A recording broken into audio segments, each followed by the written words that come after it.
ದೇವನಾಮಕ್ಕೆ ಸ್ತೋತ್ರವಾಗಲಿ. ಈ ಪರಿಶುದ್ಧ ದಿನದಲ್ಲಿ ಮತ್ತೊಂದು ಆವರ್ತಿ ದೇವರ ಸನ್ನಿಧಾನದಲ್ಲಿ ದೇವರನ್ನು ಸ್ತುತಿಸುವುದಕ್ಕೆ, ಆರಾಧಿಸುವುದಕ್ಕೆ ಸರ್ವ ಕೃಪಾಳುವಾದ ದೇವರು ನಮ್ಮ ಜೀವಿತದಲ್ಲಿ ಕೊಟ್ಟಂಥ ಈ ಒಂದು ದಿನಕ್ಕಾಗಿ ನಾವು ದೇವರಿಗೆ ಕೃತಜ್ಞತೆಯನ್ನು ಸಲ್ಲಿಸುವ.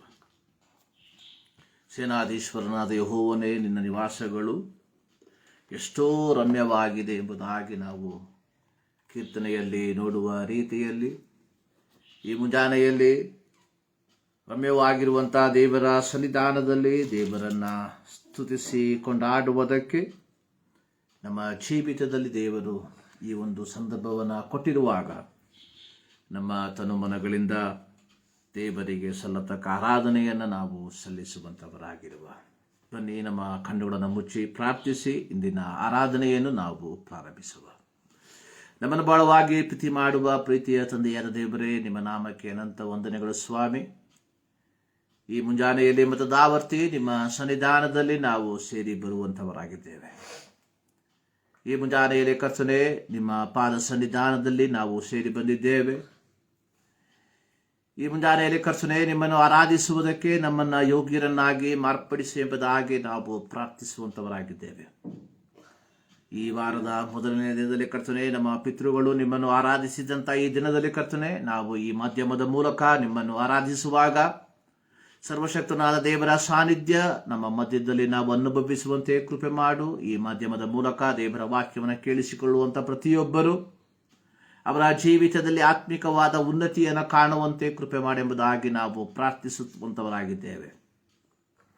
ಈ ಸಂದರ್ಭದಲ್ಲಿ ಕರ್ತನೆ, ನಮ್ಮ ದೇಶದ, ನಮ್ಮ ರಾಜ್ಯದ, ನಮ್ಮ ಪಟ್ಟಣದ, ನಮ್ಮ ಗ್ರಾಮದ ವಿವಿಧ ಸ್ಥಳಗಳಲ್ಲಿ ನಡೆಯುವಂಥ ಎಲ್ಲ ಪವಿತ್ರ ಆರಾಧನೆಗಳನ್ನು ನಿಮ್ಮ ಸನ್ನಿಧಾನಕ್ಕೆ ಸಮರ್ಪಿಸುತ್ತೇವೆ. ಆಶೀರ್ವದಿಸು. ಇಂದಿನ ಆರಾಧನೆ ದೇವರ ನಾಮದ ಮಹಿಮೆಗೆ ಕಾರಣವಾಗಿ ಮಾರ್ಪಡಲಿ. ನಾವು ಆಡುವಂಥ ಹಾಡುಗಳು, ಧ್ಯಾನ ಮಾಡುವಂಥ ವಾಕ್ಯ ಎಲ್ಲದರ ಮೂಲಕ ದೇವರ ನಾಮ ಮಹಿಮೆ ಹೊಂದಲಿ.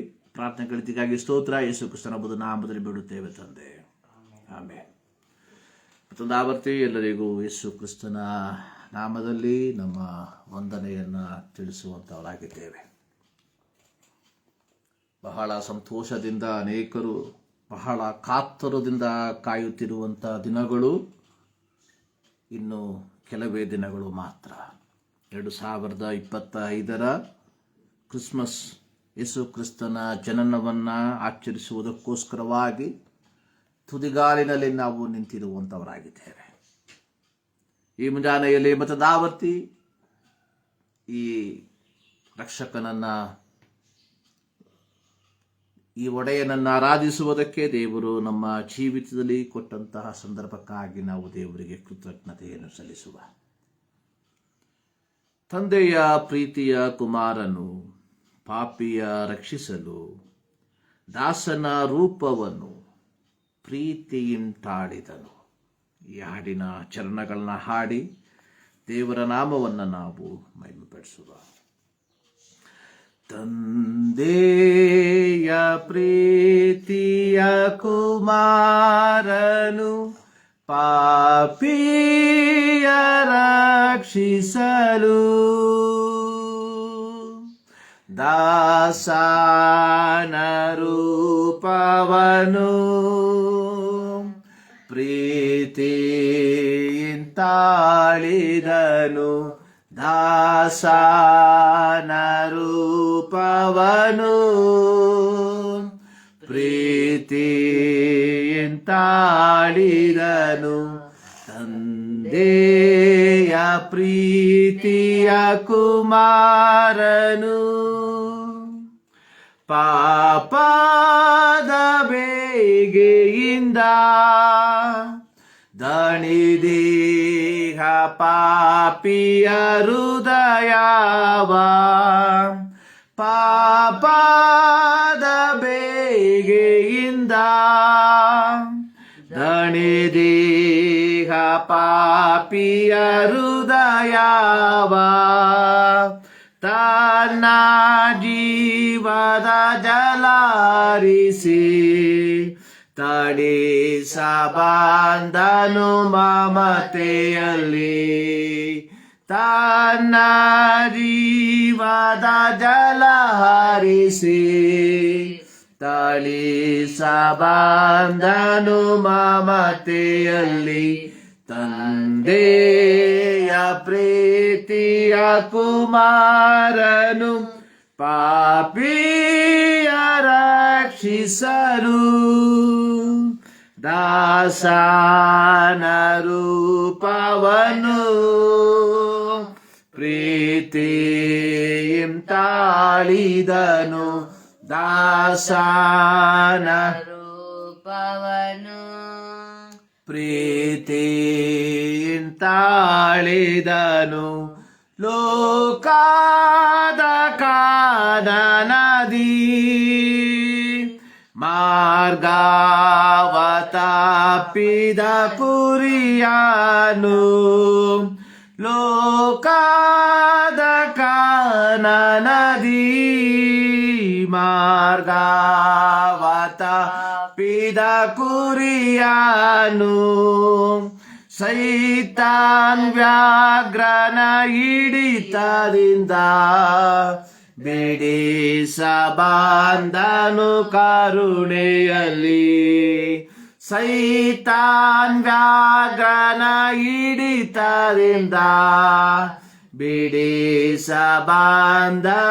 ಕರುಣೆಯಲ್ಲಿ ತಂದೆಯ ಪ್ರೀತಿಯ ಕುಮಾರನು ಪಾಪಿಯ ರಕ್ಷಿಸಲು ದಾಸನ ರೂಪವನು ಪ್ರೀತಿಯಿಂದ ತಾಳಿದನು ದಾಸನ ರೂಪವನು ಪ್ರೀತಿಯಿಂದ ತಾಳಿದನು ಅತಿಶಯ ವರವನು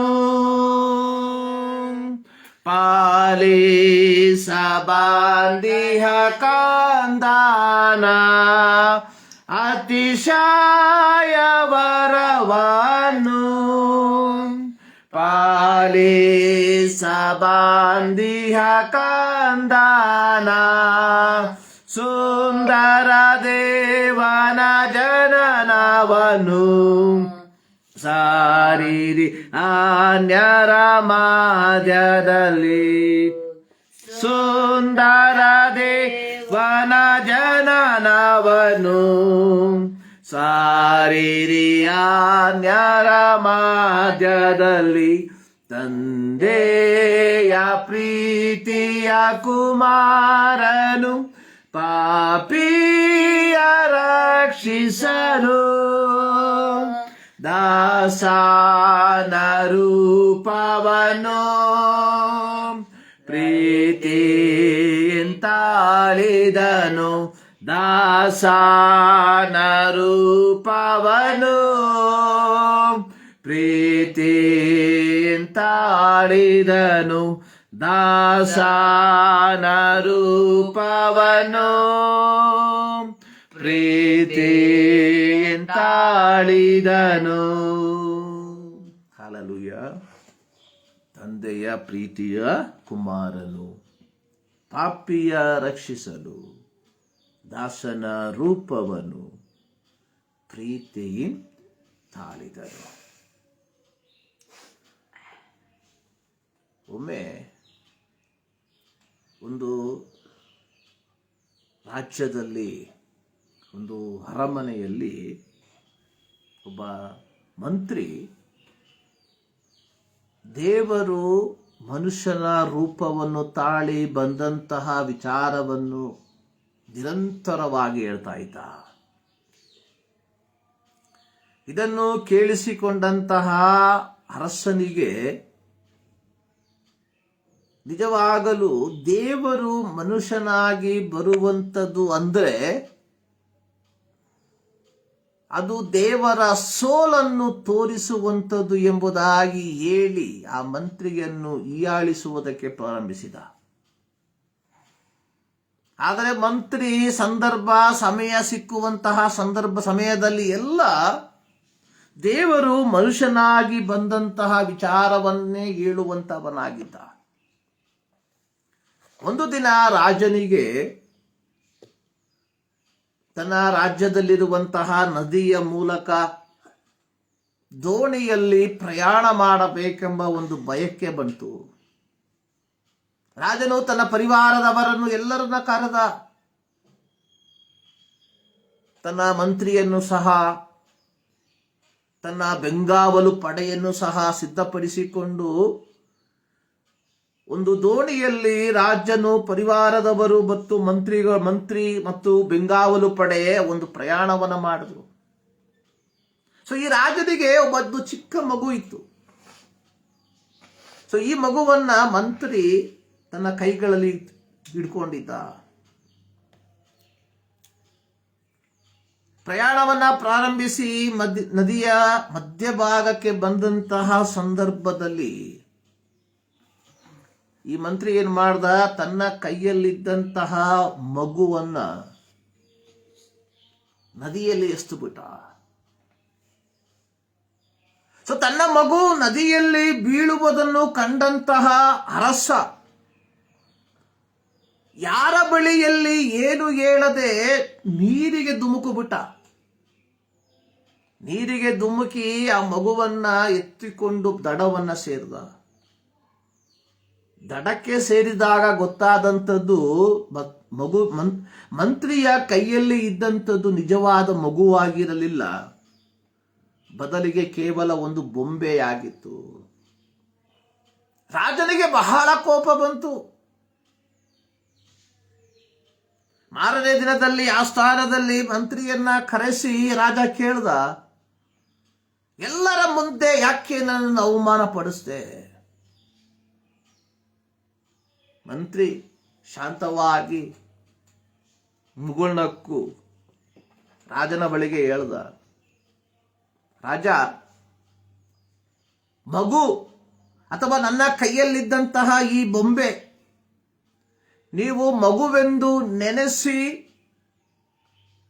ನಾನು ಅದನ್ನು ನೀರಿಗೆ ಹಾಕಿದಾಗ ನೀವು ಧುಮುಕಿ ಮಂತ್ರಿಗಾಗಲಿ, ಬೆಂಗಾವಲು ಪಡೆಗಾಗಲಿ, ಸೈನಿಕರಿಗಾಗಲಿ ಹೇಳದೆ ಆಜ್ಞಾಪಿಸದೆ ನೀವು ಧುಮುಕಿ ನಿಮ್ಮ ಮಗುವನ್ನ ರಕ್ಷಿಸುವುದಕ್ಕೆ ಪಟ್ಟಂತಹ ಆ ಒಂದು ಪ್ರಯಾಸ ಯಾಕೆ? ಆಗ ರಾಜ ಹೇಳ್ದ, ಇದು ನನ್ನ ಮಗು. ಆಗ ಮಂತ್ರಿ ರಾಜನಿಗೆ ಹೇಳ್ದ, ಸೊ ದೇವರು ಮನುಷ್ಯನ ರೂಪವನ್ನು ತಾಳಿದ್ದು ಇದಕ್ಕಾಗಿಯೇ. ಯಾತಕ್ಕೋಸ್ಕರವಾಗಿ ದೇವರು ಮನುಷ್ಯನ ರೂಪವನ್ನು ತಾಳಿ ಲೋಕಕ್ಕೆ ಬಂದ ಅಂದ್ರೆ, ತಾನು ಸೃಷ್ಟಿ ಮಾಡಿದ ಮನುಷ್ಯ ತನ್ನ ಆಜ್ಞೆಗಳಿಗೆ ಅವಿಧೇಯನಾಗಿ ತನ್ನನ್ನು ಆರಾಧಿಸುವ ಬದಲಾಗಿ ವ್ಯರ್ಥವಾದಂತಹ ಕಾರ್ಯಗಳ ಹಿಂದೆ ಹೋಗುವುದನ್ನು ಕಂಡಾಗ ಆ ಮಾನವರನ್ನ ತಿರುಗಿ ತನ್ನ ಬಳಿಗೆ ಸೇರಿಸಿಕೊಳ್ಳುವುದಕ್ಕೋಸ್ಕರವಾಗಿ ಮನುಷ್ಯನ ರೂಪವನ್ನು ತಾಳಬೇಕಾಗಿ ಬಂದಿತ್ತು. ಸೊ ಇದರಲ್ಲಿ ದೇವರ ಸೋಲನ್ನು ನಾವು ಕಾಣ್ತಾ ಇಲ್ಲ. ಇಲ್ಲಿ ನಾವು ಕಾಣುವಂಥದ್ದು ದೇವರ ಪ್ರೀತಿ. ನಾವು ಹಾಡಿದ್ವಿ, ತಂದೆಯ ಪ್ರೀತಿಯ ಕುಮಾರನು ಪಾಪಿಯ ರಕ್ಷಿಸಲು ದಾಸನ ರೂಪವನ್ನು ಪ್ರೀತಿಯಿಂದ ತಾಳಿದನು. ಅಪೊಸ್ತಲನಾದ ಪೌಲ ಫಿಲಿಪ್ಪಿ ಸಭೆಗೆ ಪತ್ರಿಕೆಯನ್ನು ಬರೆಯುವಂತಹ ಸಂದರ್ಭದಲ್ಲಿ ಅದರ 2ನೇ ಅಧ್ಯಾಯದ 7ನೇ ವಾಕ್ಯದಲ್ಲಿ ಬರೆದಿರುವಂಥದ್ದು, ತನ್ನನ್ನು ಬರಿದು ಮಾಡಿಕೊಂಡು ದಾಸನ ರೂಪವನ್ನು ಧರಿಸಿಕೊಂಡು ಮನುಷ್ಯರಿಗೆ ಸದೃಶ್ಯನಾದನು. ಹೀಗೆ ಆತನು ಆಕಾರದಲ್ಲಿ ಮನುಷ್ಯನಾಗಿ ಕಾಣಿಸಿಕೊಂಡಿದ್ದಾಗ ತನ್ನನ್ನು ತಗ್ಗಿಸಿಕೊಂಡು ಮರಣವನ್ನು, ಅಂದರೆ ಶಿಲುಬೆಯ ಮರಣವನ್ನಾದರೂ ಹೊಂದುವಷ್ಟು ವಿಧೇಯನಾದನು.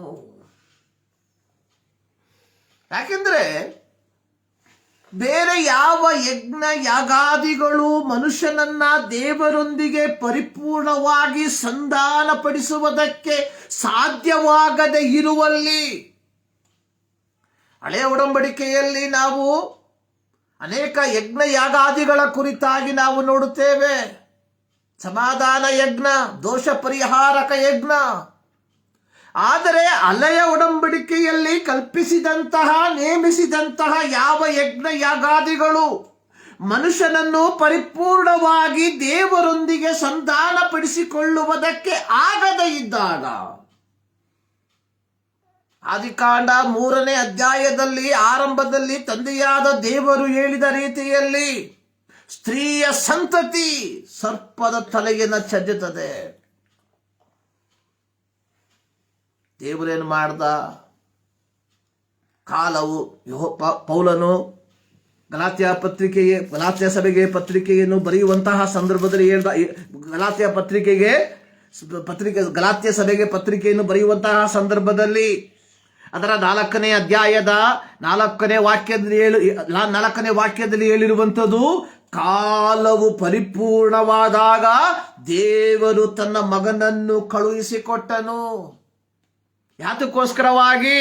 ಧರ್ಮಶಾಸ್ತ್ರಧೀನರಾದವರನ್ನು ವಿಮೋಚಿಸಬೇಕೆಂತಲೂ ಪುತ್ರರ ಪದವಿಯನ್ನು ನಮಗೆ ದೊರಕಿಸಬೇಕೆಂತಲೂ ಆತನು ಸ್ತ್ರೀಯಲ್ಲಿ ಹುಟ್ಟಿದವನಾಗಿಯೂ ಧರ್ಮಶಾಸ್ತ್ರಧೀನನಾಗಿಯೂ ಬಂದನು.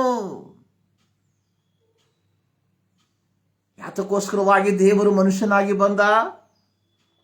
ಯಾತಕ್ಕೋಸ್ಕರವಾಗಿ? ಪುತ್ರರ ಪದವಿಯನ್ನ ನಮಗೆ ದೊರಕಿಸುವುದಕ್ಕೋಸ್ಕರವಾಗಿ. ಕೇವಲ 4 ದಿನಗಳು ಮಾತ್ರ ನಮ್ಮ ಮುಂದೆ ಇದೆ. ಅನೇಕ ವಿಧವಾದಂತಹ ಪದ್ಧತಿಗಳನ್ನು ನಾವು ಆವಿಷ್ಕರಿಸಿದ್ದೇವೆ. ಮಾಡಬೇಕಾದಂತಹ ಆಹಾರದ ಪಟ್ಟಿಗಳನ್ನು ನಾವು ಸಿದ್ಧಪಡಿಸಿಕೊಂಡಿದ್ದೇವೆ. ಆಚರಿಸಬೇಕಾದ ಸ್ಥಳವನ್ನು ನಾವು ಆಲ್ರೆಡಿ ಬುಕ್ ಮಾಡಿಕೊಂಡಿದ್ದೇವೆ. ವಿವಿಧ ಶೈಲಿಯ ವೈನ್ಗಳನ್ನು ನಾವು ಸಿದ್ಧಪಡಿಸಿಕೊಂಡಿದ್ದೇವೆ.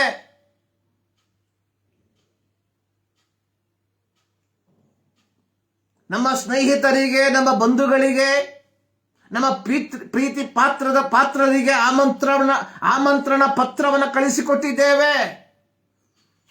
ಯಾವುದಕ್ಕೋಸ್ಕರವಾಗಿ? ಬರಲಿರುವ ಗುರುವಾರ ಕ್ರಿಸ್ತನ ಜನನದ ಸಂಭ್ರಮಾಚರಣೆಯನ್ನು ಆಚರಿಸುವುದಕ್ಕೋಸ್ಕರವಾಗಿ. ಆದರೆ ಈ ಸಂಭ್ರಮಾಚರಣೆಯನ್ನ ಆಚರಿಸುವುದಕ್ಕಿಂತ ಮುಂಚಿತವಾಗಿ ಯಾವುದಕ್ಕೋಸ್ಕರವಾಗಿ, ಎತ್ತಕ್ಕೋಸ್ಕರವಾಗಿ ತಂದೆಯಾದ ದೇವರು ತನ್ನ ಏಕಮಾತ್ರ ಕುಮಾರನನ್ನ ಈ ಲೋಕಕ್ಕೆ ಕಳುಹಿಸಿಕೊಟ್ಟನು ಎಂಬ ಸದ್ವರ್ತಮಾನವನ್ನ ಪ್ರತಿಯೊಬ್ಬರು ಕೇಳಿಸಿಕೊಳ್ಳಬೇಕಾಗಿರುವಂಥದ್ದು ಬಹಳ ಪ್ರಾಮುಖ್ಯ.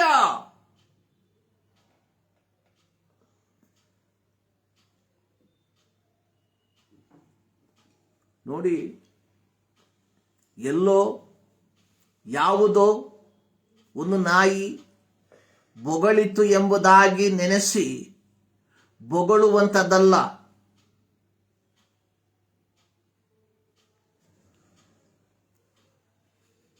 ಒಂದು ರಾತ್ರಿ ಒಂದು ನಾಯಿ ಮಲಗಿತ್ತು. ಅದು ಏನನ್ನೋ ನೋಡಿ ಬೊಗಳಕ್ಕೆ ಪ್ರಾರಂಭವಾಯಿತು. ಆ ನಾಯಿ ಬೊಗಳುವುದನ್ನ ಕೇಳಿಸಿಕೊಂಡಂತಹ ಪಕ್ಕದ ಬೀದಿಯಲ್ಲಿದ್ದಂಥ ನಾಯಿಗಳು ಏನ್ ಮಾಡ್ತು? ಬೊಗಳಕ್ಕೆ ಶುರುವಾಯಿತು. ಪಕ್ಕದ ಬೀದಿ ನಾಯಿ ಬೊಗಳುವುದನ್ನು ನೋಡಿ ಆ ಪಕ್ಕದ ಬೀದಿ ನಾಯಿ ಬೊಗಳಕ್ಕೆ ಶುರು ಮಾಡ್ತು. ಸಂಕ್ಷಿಪ್ತವಾಗಿ ಹೇಳೋದಾದ್ರೆ ಆ ಹಳ್ಳಿಯಲ್ಲಿರುವಂತಹ ಪ್ರತಿಯೊಂದು ನಾಯಿ ಬೊಗಳೋದಕ್ಕೆ ಶುರು ಮಾಡ್ತು. ಆದರೆ ಒಂದೇ ಒಂದು ನಾಯಿಗೆ ಗೊತ್ತು ಯಾಕೆ ಬೊಗಳ್ದೆ ಎಂಬುದಾಗಿ. ಬಾಕಿ ನಾಯಿಗಳಿಗೆ ಗೊತ್ತಿದೆ ಯಾಕೆ ಬೊಗಳಿದ್ ಕೇಳಿ ಬೊಗಳ್ಬಿಡ್ತು. ಯಾರೋ ಆಚರಣೆ ಮಾಡಿದ್ರು ಅಂತ ಹೇಳ್ಬಿಟ್ಟು ಆಚರಣೆ ಮಾಡಕ್ ಹೋಗ್ಬೇಡ್ರಿ. ಆಚರಣೆ ಮಾಡಿ, ಆದರೆ ಇದರ ಹಿಂದಿರುವಂತಹ ದೈವಿಕ ಉದ್ದೇಶ ಏನೆಂಬುದನ್ನು ಮೊದಲು ಅರ್ಥ ಮಾಡಿಕೊಳ್ಳ್ರಿ. ಡಿಸೆಂಬರ್ 25 ಗುರುವಾರ ಬಿರಿಯಾನಿ ತಿನ್ನಿ. ಚಿಕನ್ ಬಿರಿಯಾನಿ ತಿಂತೀರೋ, ಮಟನ್ ಬಿರಿಯಾನಿ ತಿಂತೀರೋ, ಇಲ್ಲ ಅದಕ್ಕಿಂತ ದೊಡ್ಡ ದೊಡ್ಡ ಬಿರಿಯಾನಿ ತಿಂತೀರೋ, ವೈವಿಧ್ಯವಾದಂತಹ ದ್ರಾಕ್ಷಾರಸಗಳನ್ನ ಕುಡಿತೀರೋ, ಸಲಾಡ್ಗಳನ್ನು ತಿಂತೀರೋ, ತಿನ್ನಿ. ನಿಮ್ಮ ದುಡ್ಡು, ನಿಮ್ಮ ಆಚರಣೆ, ನಿಮ್ಮ ಹೊಟ್ಟೆ ಬೇಡ ಅನ್ನುವುದಕ್ಕೆ ನಾನು ಯಾರು? ಆದರೆ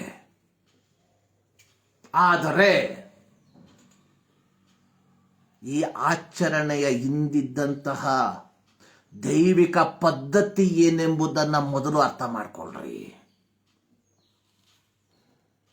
ಮೊದಲು ಅದನ್ನ ಗ್ರಹಿಸ್ಕೊಳ್ರಿ. ಮೊದಲು ಅದರ ಸತ್ಯಾಸತ್ಯತೆಯನ್ನು ಅರಿತುಕೊಳ್ರಿ. ನಂತರ ನೀವು ಏನು ಬೇಕಾದರೂ ಮಾಡ್ರಿ. ಪೌಲ ತೀತನಿಗೆ ಪತ್ರಿಕೆಯನ್ನು ಬರೆಯುವಂತಹ ಸಂದರ್ಭದಲ್ಲಿ ಯೇಸು ಕ್ರಿಸ್ತನ ಪ್ರತ್ಯಕ್ಷತೆಯ ಕುರಿತಾಗಿ, ಯೇಸು ಕ್ರಿಸ್ತನ ಜನನದ ಕುರಿತಾಗಿ ಸ್ಪಷ್ಟವಾಗಿ ಬರೆದಿರುವಂತಹ ಒಂದು ಮಾತು, ತೀತನಿಗೆ ಬರೆದ ಪತ್ರಿಕೆ 2ನೇ ಅಧ್ಯಾಯ ಅದರ 11, 12, 13 ವಾಕ್ಯ. ಎಲ್ಲ ಮನುಷ್ಯರಿಗೆ ರಕ್ಷಣೆಯನ್ನುಂಟು ಮಾಡುವ ದೇವರ ಕೃಪೆಯು ಪ್ರತ್ಯಕ್ಷವಾಯಿತು. ನೋಡಿ, ಯೇಸು ಕ್ರಿಸ್ತನ ಜನನದ ಉದ್ದೇಶ ಏನು?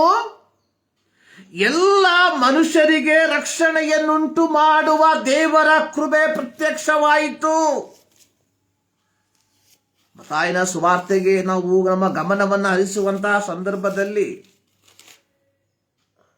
ಅದರ 1ನೇ ವಾಕ್ಯದಲ್ಲಿ, ಅದರ 18ರಿಂದ 22 ವಾಕ್ಯದಲ್ಲಿ ಯೇಸು ಕ್ರಿಸ್ತನ ಜನನದ ಕುರಿತಾಗಿ ಮತ್ತಾಯನು ಬರೆದು ಬಂದಂತಹ ಸಂದರ್ಭದಲ್ಲಿ ಅದರ 20ನೇ ವಾಕ್ಯಕ್ಕೆ ಬರುವಂತಹ ಸಂದರ್ಭದಲ್ಲಿ ದೇವದೂತನು ಯೋಸೇಫನಿಗೆ ಹೇಳುವಂತಹ ಒಂದು ಸಂದೇಶ, ಎಲೈ ಯೋಸೇಫನೇ, ದಾವೀದನ ವಂಶದವನೇ, ನಿನ್ನ ಹೆಂಡತಿಯಾದ ಮರಿಯಳನ್ನು ಸೇರಿಸಿಕೊಳ್ಳುವುದಕ್ಕೆ ಅಂಜಬೇಡ. ಆಕೆಯ ಗರ್ಭವು ಪವಿತ್ರಾತ್ಮದಿಂದಲೇ ಆದದ್ದು. ಆಕೆಯು ಒಬ್ಬ ಮಗನನ್ನು ಹಡೆಯುವಳು. ನೀನು ಆತನಿಗೆ ಯೇಸು ಎಂದು ಹೆಸರಿಡಬೇಕು. ಯಾಕೆಂದರೆ ಆತನೇ ತನ್ನ ಜನರನ್ನು ಅವರ ಪಾಪಗಳಿಂದ ಬಿಡಿಸಿ ಕಾಯುವನು. ಇಲ್ಲಿ ಪೌಲ ತೀತನಿಗೆ ಪತ್ರಿಕೆಯನ್ನು ಬರೆಯುವಂತಹ ಸಂದರ್ಭದಲ್ಲಿ ಹೇಳಿರುವಂಥದ್ದು, ಎಲ್ಲ ಮನುಷ್ಯರಿಗೆ ರಕ್ಷಣೆಯನ್ನುಂಟು ಮಾಡುವ ದೇವರ ಕೃಪೆ ಪ್ರತ್ಯಕ್ಷವಾಯಿತು. ಇಲ್ಲಿ ದೂತ ಯೋಸೇಫನಿಗೆ ಹೇಳುವಂಥದ್ದು, ನೀನು ಅವನಿಗೆ ಯೇಸು ಎಂದು ಹೆಸರಿಡಬೇಕು. ಯಾಕೆಂದರೆ ಅವನು ತನ್ನ ಜನರನ್ನು, ಯಾರು ತನ್ನ ಜನರು ಅಂತ ಹೇಳಿದ್ರೆ ಇಸ್ರಾಯೇಲ್ ಮಕ್ಕಳು ಮಾತ್ರನಾ?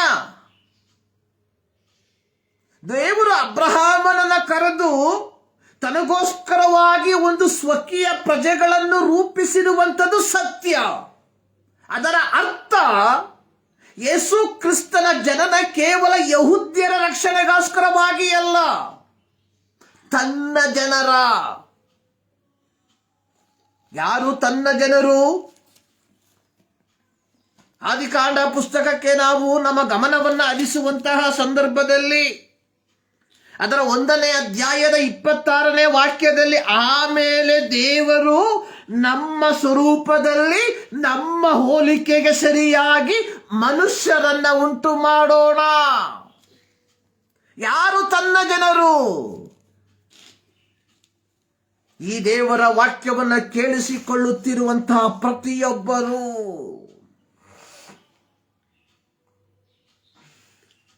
ಇಡೀ ಪ್ರಪಂಚದಲ್ಲಿ ವಾಸ ಮಾಡುವಂತಹ ಪ್ರತಿ ಜನಾಂಗದವರು, ಜಾತಿ ಮತ ಭಾಷೆ ವ್ಯತ್ಯಾಸ ಭೇದವಿಲ್ಲದೆ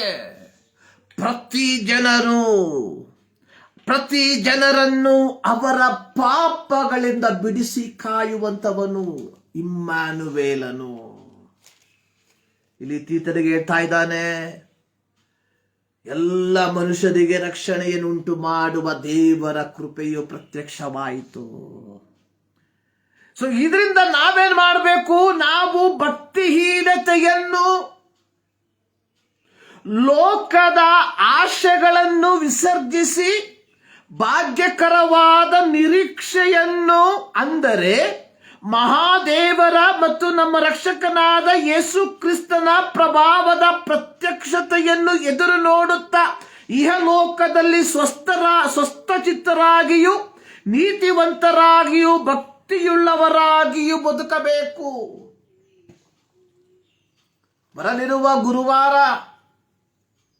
ಕ್ರಿಸ್ಮಸ್ ಕೇಕ್ ಅನ್ನ ನೀನು ಕತ್ತರಿಸುವುದಕ್ಕಿಂತ ಮುಂಚಿತವಾಗಿ, ಬರಲಿರುವ ಗುರುವಾರ ನೀನು ಚಿಕನ್ ಬಿರಿಯಾನಿ ಮಟನ್ ಬಿರಿಯಾನಿಯನ್ನ ಹೊಟ್ಟೆಗೆ ಹಾಕುವುದಕ್ಕಿಂತ ಮುಂಚಿತವಾಗಿ ಬರಲಿರುವಂತಹ ಗುರುವಾರ ಬಣ್ಣ ಬಣ್ಣದ ದ್ರಾಕ್ಷಾರಸಗಳನ್ನ ಸೇವಿಸುವುದಕ್ಕಿಂತ ಮುಂಚಿತವಾಗಿ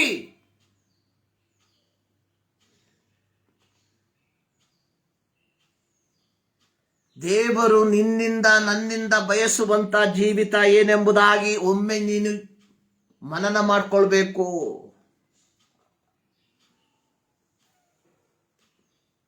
ಹನ್ನೊಂದನೇ ವಾಕ್ಯದಲ್ಲಿ ಪೌಲ ತೀತನಿಗೆ ಹೇಳುವಂಥದ್ದು, ಎಲ್ಲ ಮನುಷ್ಯರಿಗೆ ರಕ್ಷಣೆಯನ್ನು ಉಂಟು ಮಾಡುವ ದೇವರ ಕೃಪೆಯು ಪ್ರತ್ಯಕ್ಷವಾಯಿತು.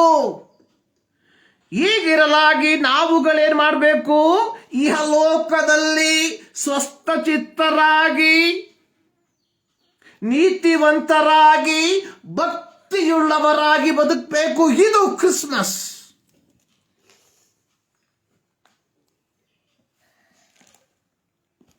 ಪ್ರೀತಿಯ ದೇವಜನರೇ, ಕ್ರಿಸ್ಮಸ್ ಉಡುಗೊರೆಯನ್ನು ಕೊಡುವಂಥದ್ದಲ್ಲ. ಕ್ರಿಸ್ಮಸ್ ಯಾವುದಾದರೂ ಅನಾಥ ಮಂದಿರಕ್ಕೆ ಹೋಗಿ ಆಹಾರವನ್ನ ಬಡಿಸುವಂಥದ್ದಲ್ಲ. ಕ್ರಿಸ್ಮಸ್ ನಿಮ್ಮ ಸಹೋದ್ಯೋಗಿಗಳಿಗೆ ಬೋನಸ್ ಅನ್ನು ಕೊಡುವಂಥದ್ದಲ್ಲ. ಕ್ರಿಸ್ಮಸ್ ನಿಮ್ಮ ಮನೆಯನ್ನು ಅಲಂಕಾರ ಪಡಿಸಿಕೊಳ್ಳುವಂಥದ್ದಲ್ಲ. ಕ್ರಿಸ್ಮಸ್ 25ನೇ ತಾರೀಕಿನಂದು ಮನೆಗಳಲ್ಲಿ ಆಲಯಗಳಲ್ಲಿ ಸಂಭ್ರಮಾಚರಣೆಯನ್ನ ಮಾಡುವಂಥದ್ದಲ್ಲ. ಏನು ಕ್ರಿಸ್ಮಸ್? ಎಲ್ಲ ಮನುಷ್ಯರಿಗೆ ರಕ್ಷಣೆಯನ್ನುಂಟು ಮಾಡುವ ದೇವರ ಕೃಪೆ ಪ್ರತ್ಯಕ್ಷವಾದಂಥದ್ದಾಗಿದೆ ಕ್ರಿಸ್ಮಸ್. ದೂತನ ಪ್ರಕಾರವಾಗಿ ಆತನು ತನ್ನ ಜನರ ಪಾಪಗಳಿಂದ ಬಿಡಿಸುವಂತಹ ದಿನವಾಗಿದೆ ಕ್ರಿಸ್ಮಸ್. ಸೊ ಹೀಗಿರಲಾಗಿ ನೀನು ನಾನು ಏನ್ ಮಾಡ್ಬೇಕಂತೆ? ಸ್ವಸ್ಥಚಿತ್ತರಾಗಿ ನೀತಿವಂತರಾಗಿ ಭಯಭಕ್ತಿಯುಳ್ಳವರಾಗಿ ಈ ಲೋಕದಲ್ಲಿ ಬದುಕಬೇಕು. ಇದು ಕ್ರಿಸ್ಮಸ್. ಸರ್ವಶಕ್ತನಾದ ದೇವರು ನಿಮ್ಮೆಲ್ಲರನ್ನ ಸಹಾಯಿಸಲಿ ಎಂಬುದಾಗಿ ಆರಂಭದಲ್ಲಿ ನಾನು ಪ್ರಾರ್ಥಿಸುತ್ತೇನೆ. ಸೊ ಇಂದು ನಾವು ಧ್ಯಾನ ಮಾಡುವಂಥದ್ದು ಮಾರಾನಾಥ, ಲೈಫ್ ಇನ್ ವೇಟಿಂಗ್. ಮಾರಾನಾಥ, ಕಾಯುವಿಕೆಯಲ್ಲಿ ಜೀವನ. ಇವತ್ತು ಮೈಂಡ್ಲೈನ್ ಸಭೆಗಳು ಕಳೆದ 3 ವಾರದಿಂದ ಅಡ್ವೆಂಟ್ ಸೀಸನ್ ಅನ್ನು ಆಚರಣೆ ಮಾಡ್ತಾ ಇದ್ದಾರೆ. ಆಗಮನದ ದಿನವನ್ನ, ಆಗಮನದ ಋತುವನ್ನು ಆಚರಣೆ ಮಾಡ್ತಾ ಇದ್ದಾರೆ. ಇಂದು ಆಗಮನ ಭಾನುವಾರದ 4ನೇ ಭಾನುವಾರ.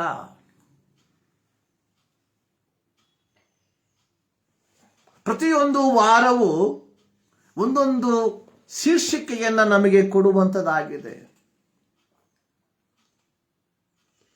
ಆರಂಭದ ವಾರದಲ್ಲಿ ನಾವು ನಿರೀಕ್ಷೆಯ ಕುರಿತಾಗಿ ನಾವು ಯೋಚನೆ ಮಾಡಿದ್ವಿ. ಎರಡನೇ ಆಗಮನ ಭಾನುವಾರ ನಮಗೆ ಕಲಿಸುವಂಥದ್ದು ಸಮಾಧಾನದ ಕುರಿತಾಗಿ.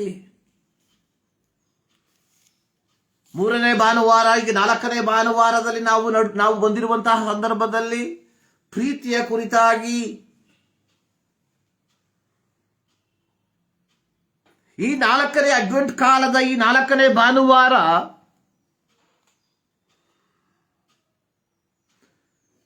ದೇವಜನರಿಗೆ ಕೊಡುವಂತಹ ಸಂದೇಶ, ದಣಿದಿರುವ ನಿಮ್ಮ ಹೃದಯಗಳನ್ನ ಬಲಪಡಿಸಿ ಯೇಸು ಕ್ರಿಸ್ತನು ವಾಗ್ದಾನ ಮಾಡಿರುವ ಆತನ ಮರಳುವಿಕೆಗಾಗಿ ಭರವಸೆಯಿಂದ ನಿಮ್ಮ ಕಣ್ಣುಗಳನ್ನು ಮೇಲಕ್ಕೆತ್ತಿ ಕಾತರದಿಂದ ಕಾಯುವಂತವರಾಗಿರ್ರಿ ಎಂಬುದಾಗಿ. ಅಂದ್ರೆ ಈ 4 ವಾರಗಳಲ್ಲಿ, ಈ 4 ವಾರದ ಶೀರ್ಷಿಕೆಗಳಲ್ಲಿ ನಾವು ಕಾಣುವಂತಹ ಏಕೈಕ ಸಂದೇಶ ಅನ್ನುವಂಥದ್ದು 2025 ವರ್ಷಗಳ ಹಿಂದೆ ಜನಿಸಿ ಬಂದಂತಹ ಯೇಸು ಕಂದನ ಜನನದ ಕುರಿತಾಗಿ ನೀವು ಸಂತೋಷ ಪಡಿರಿ, ಉಲ್ಲಾಸ ಪಡಿರಿ ಎಂಬುದಾಗಿ ಅಲ್ಲ. ಈ 4 ವಾರಗಳು ನಮಗೆ ಕಲಿಸುವಂತಹ ಏಕೈಕ ಪಾಠ ಅನ್ನುವಂಥದ್ದು ಕ್ರಿಸ್ತನ ಬರೋಣಕ್ಕೋಸ್ಕರವಾಗಿ ಕಾತರದಿಂದ ಕಾಯುತ್ತಾ ಇರ್ರಿ. ಸೊ ಈ ರೀತಿ ನಾವು ಕ್ರಿಸ್ತನ 2ನೇ ಬರೋಣಕ್ಕೋಸ್ಕರವಾಗಿ ಕಾಯುವಂತವರಾಗಿರ್ಬೇಕಾದರೆ ನಮ್ಮ ಜೀವಿತವನ್ನು ನಾವು ದಿನಪ್ರತಿ ಕ್ರಮಪಡಿಸಿಕೊಳ್ಳುವಂತವರಾಗಿರ್ಬೇಕು.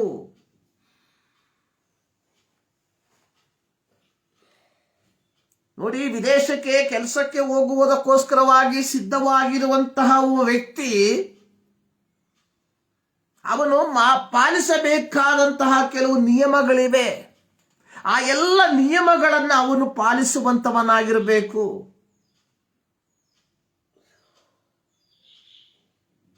ಆ ಯಾವ ನಿಯಮಗಳನ್ನು ಪಾಲಿಸದೆ ಎಂದಿಗೂ ಒಬ್ಬ ವ್ಯಕ್ತಿ ವಿದೇಶಕ್ಕೆ ಹೋಗಿ ಕೆಲಸವನ್ನ ಮಾಡುವುದಕ್ಕೆ ಸಾಧ್ಯವಿಲ್ಲ. ವಿದೇಶಕ್ಕೆ ಪ್ರಯಾಣ ಮಾಡುವಂತಹ ವ್ಯಕ್ತಿ ಮೊದಲು ತಾನು ಏನ್ ಮಾಡಬೇಕು? ಒಂದು ಪಾಸ್ಪೋರ್ಟ್ ಅನ್ನು ಹೊಂದ್ಕೊಳ್ಬೇಕು.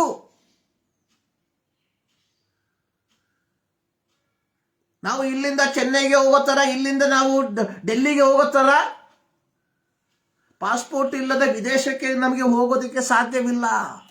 ಸೊ ವಿದೇಶಕ್ಕೆ ನಾವು ಹೋಗಬೇಕಾದ್ರೆ ಪ್ರಪ್ರಥಮವಾಗಿ ನಾವೇನ್ ಮಾಡಬೇಕು? ಒಂದು ಪಾಸ್ಪೋರ್ಟ್ ಅನ್ನು ಹೊಂದ್ಕೊಂಡಿರ್ಬೇಕು. ಸೊ ಅದೇ ರೀತಿಯಲ್ಲಿ ಯೇಸು ಕ್ರಿಸ್ತನ 2ನೇ ಬರೋಣಕ್ಕೋಸ್ಕರವಾಗಿ ನಾವು ಕಾಯುವಂತಹ ವ್ಯಕ್ತಿಗಳಾಗಿದ್ರೆ ನಾವು ನಮ್ಮ ಜೀವಿತದಲ್ಲಿ ಕೆಲವು ನಿಯಮಗಳನ್ನ ಪಾಲಿಸುವಂತವರಾಗಿರಬೇಕು. ಕಳೆದ 4 ವಾರಗಳಿಂದ ಸಭೆಗಳಲ್ಲಿ ಇದನ್ನು ನಿರಂತರವಾಗಿ ಪ್ರಸಂಗಿಸಿರುವಂತದನ್ನು ನಾವು ನೋಡ್ತೇವೆ. ನೋಡಿ, ಯೇಸು ಕ್ರಿಸ್ತನ ಆಗಮನದ ನಿರೀಕ್ಷೆ ಅಥವಾ ಯೇಸು ಕ್ರಿಸ್ತನ ಆಗಮನದ ಕಾಯುವಿಕೆ ಅನ್ನುವಂಥದ್ದು ನಿಷ್ಪ್ರಯೋಜನಕವಲ್ಲ.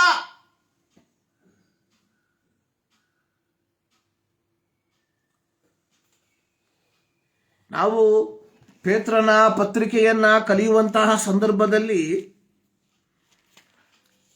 2 ಪೇತ್ರ ಅದರ 3ನೇ ಅಧ್ಯಾಯಕ್ಕೆ ನಾವು ಬರುವಂತಹ ಸಂದರ್ಭದಲ್ಲಿ ಅಲ್ಲಿ ಪೇತ್ರನು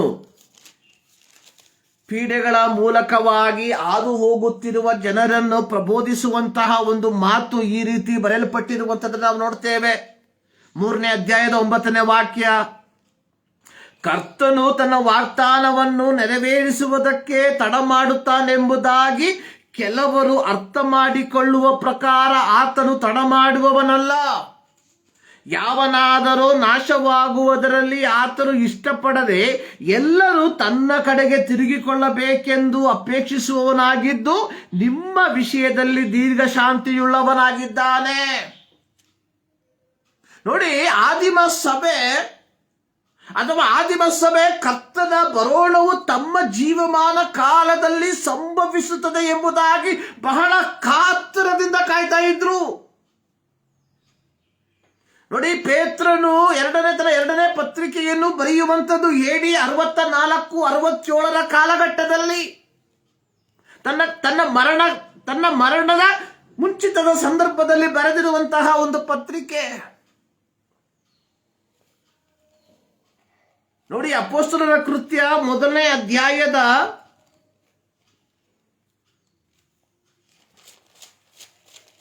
ಅದರ 9ರಿಂದ ಕೆಲವು ವಾಕ್ಯಗಳನ್ನು ಓದುವಂತಹ ಸಂದರ್ಭದಲ್ಲಿ ಗೊತ್ತಾಗ್ತದೆ. ಯೇಸುಸ್ವಾಮಿ ಪುನರುತ್ಥಾನ ಹೊಂದಿದ ಯೇಸುಸ್ವಾಮಿ ಏನ್ ಮಾಡ್ದ? ಇವರಿಗೆ ಕಾಯುವುದಕ್ಕೆ ಹೇಳ್ದ, ಪವಿತ್ರಾತ್ಮನ ಶಕ್ತಿ ನಿಮ್ಮ ಮೇಲೆ ಬರ್ತದೆ. ಪವಿತ್ರ ಆತ್ಮನ ಶಕ್ತಿ ನಿಮ್ಮ ಮೇಲೆ ಬಂದ ಮೇಲೆ ನೀವೇನ್ ಮಾಡಬೇಕು? ಯೂದಾಯದಲ್ಲಿ, ಯೆರೂಸಲೇಮಿನಲ್ಲಿ, ಭೂಲೋಕದ ಕಟ್ಟ ಕಡೆಯವರೆಗೆ ನಮಗೆ ಸಾಕ್ಷಿಗಳಾಗಬೇಕು. ಇವೆಲ್ಲವನ್ನ ಹೇಳಿ ಆತನೊಂದಿಗೆ ಮಾತನಾಡುತ್ತಿರುವಂತಹ ಸಂದರ್ಭದಲ್ಲಿ ಆತನು ಏನ್ ಮಾಡ್ದ? ಯೇಸುಸ್ವಾಮಿ ಏರಿಸಲ್ಪಡುವುದನ್ನು ನೋಡಿದ್ರು.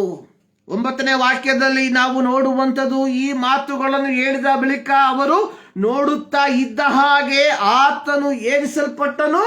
ಮೋಡವು ಆತನನ್ನು ಕವಿದುಕೊಂಡದ್ದರಿಂದ ಅವರ ಕಣ್ಣಿಗೆ ಮರೆಯಾದನು. ಆತನು ಹೋಗುತ್ತಿರುವಾಗ ಅವರು ಆಕಾಶದ ಕಡೆಗೆ ದೃಷ್ಟಿಸಿ ನೋಡುತ್ತಾ ಇರಲಾಗಿ ಶುಭ್ರ ವಸ್ತ್ರಧಾರಿಗಳಾದ 2 ಪುರುಷರು ಪಕ್ಕನೆ ಅವರ ಹತ್ತಿರ ನಿಂತುಕೊಂಡು, ಗಲಿಲಾಯದವರೇ, ನೀವು ಆಕಾಶದ ಕಡೆಗೆ ನೋಡುತ್ತಾ ನಿಂತಿದ್ದೀರಿ. ನೀವು ಯಾಕೆ ಆಕಾಶದ ಕಡೆಗೆ ನೋಡುತ್ತಾ ನಿಂತಿದ್ದೀರಿ? ನಿಮ್ಮ ಬಳಿಯಿಂದ ಆಕಾಶದೊಳಗೆ ಸೇರಿಸಲ್ಪಟ್ಟಿರುವ ಈ ಯೇಸು ಯಾವ ರೀತಿಯಲ್ಲಿ ಆಕಾಶದೊಳಗೆ ಹೋಗಿರುವುದನ್ನು ನೀವು ಕಂಡೀರೋ ಅದೇ ರೀತಿಯಲ್ಲಿ ಅವನು ತಿರುಗಿ ಬರ್ತಾನೆ. ನೋಡಿ, ಇಲ್ಲಿ ಶುಭ್ರ ವಸ್ತ್ರಧಾರಿಗಳಾದ ದೂತರು ಹೇಳಿದಂಥದ್ದು, ನಿಮ್ಮ ಬಳಿಯಿಂದ ಆಕಾಶಕ್ಕೆ ಒಯ್ಯಲ್ಪಟ್ಟಂತಹ ಯೇಸುವನ್ನು ನೀವು ಯಾವ ರೀತಿ ಕಂಡಿದ್ದೀರೋ ಹಾಗೆಯೇ ಅದೇ ರೀತಿಯಲ್ಲಿ ಅವನು ತಿರುಗಿ ಬರುವುದನ್ನು ನೀವು ಕಾಣ್ತೀರಿ.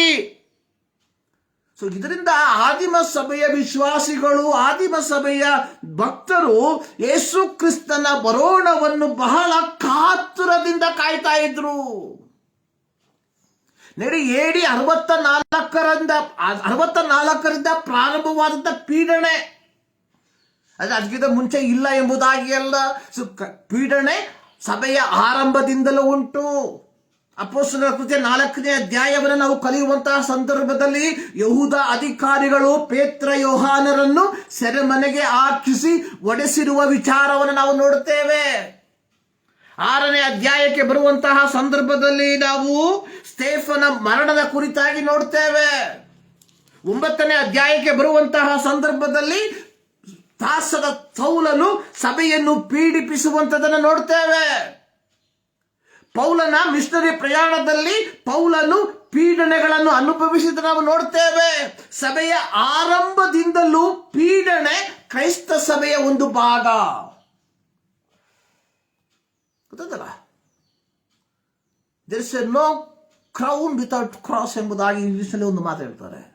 ಶಿಲುಬೆ ಇಲ್ಲದೆ ಕಿರೀಟವಿಲ್ಲ.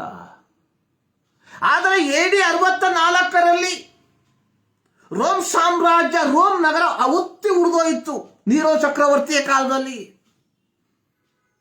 ಬೆಂಕಿಗೆ ಆಹುತಿಯಾಗೋಗ್ಬಿಡ್ತು ರೋಮ್ ಸಾಮ್ರಾಜ್ಯ, ರೋಮ್ ಪಟ್ಟಣ. ಅಂದು ಚಕ್ರವರ್ತಿಯಾಗಿದ್ದ ನೀರೋ ಏನು ಮಾಡ್ದ? ಇದನ್ನು ಕ್ರೈಸ್ತರ ತಲೆ ಮೇಲೆ ಕಟ್ಟುಬಿಟ್ಟ. ತನ್ನ ಮುಖವನ್ನ ಉಳಿಸಿಕೊಳ್ಳುವ ಸಲುವಾಗಿ, ಜನರ ಮುಂದೆ ತಾನು ಒಳ್ಳೆಯವನು ಎಂಬುದಾಗಿ ತೋರಿಸಿಕೊಳ್ಳುವುದಕ್ಕೋಸ್ಕರವಾಗಿ ಅಂದು ಕ್ರೈಸ್ತರು ಅನ್ನುವಂಥದ್ದು ಮೈನಾರಿಟಿ, ಅವರ ತಲೆ ಮೇಲೆ ಕಟ್ಟುಬಿಟ್ಟ. ಸೊ ಕ್ರೈಸ್ತರಾದಂಥವರು ರೋಮ್ ನಗರವನ್ನ ಬೆಂಕಿಗೆ ಆಹುತಿ ಮಾಡಿದರು ಎಂಬುದಾಗಿ ನೀರೋ ಚಕ್ರವರ್ತಿ ಹೇಳಿದ್ದರ ಫಲವಾಗಿ ಕ್ರೈಸ್ತರು ಪೀಡನೆಗಳನ್ನು ಅನುಭವಿಸಬೇಕಾಗಿ ಬಂತು. ಅಂತ ಇಂಥ ಪೀಡನೆ ಅಲ್ಲ ಪ್ರಿಯರೇ. ನೀನು ನಾನು ನೆನೆಸುವಂತಹ ರೀತಿಯಲ್ಲಿ ಕೆನ್ನೆ ಹೊಡೆಯೋದು, ತಲೆ ಹೊಡೆಯೋದು, ಮನೆಯಿಂದ ಹೊರಗೆ ಹಾಕೋದು, ಇದೆಲ್ಲ ಪೀಡನೆ. ಜೀವಂತವಾಗಿ ಸುಟ್ಟಾಕಿದ್ರು. ಒಬ್ಬ ವ್ಯಕ್ತಿಯನ್ನು ಜೀವಂತವಾಗಿ ನಿಲ್ಲಿಸಿ ಅವನ ಮೇಲೆ ಮೇಣವನ್ನ ಸುತ್ತಿ ರಾತ್ರಿಯ ಸಂದರ್ಭದಲ್ಲಿ ದಾರಿ ದೀಪವಾಗಿ ಉರಿಸಿದ್ರು ನೀರೋ ಚಕ್ರವರ್ತಿಯ ಕಾಲದಲ್ಲಿ.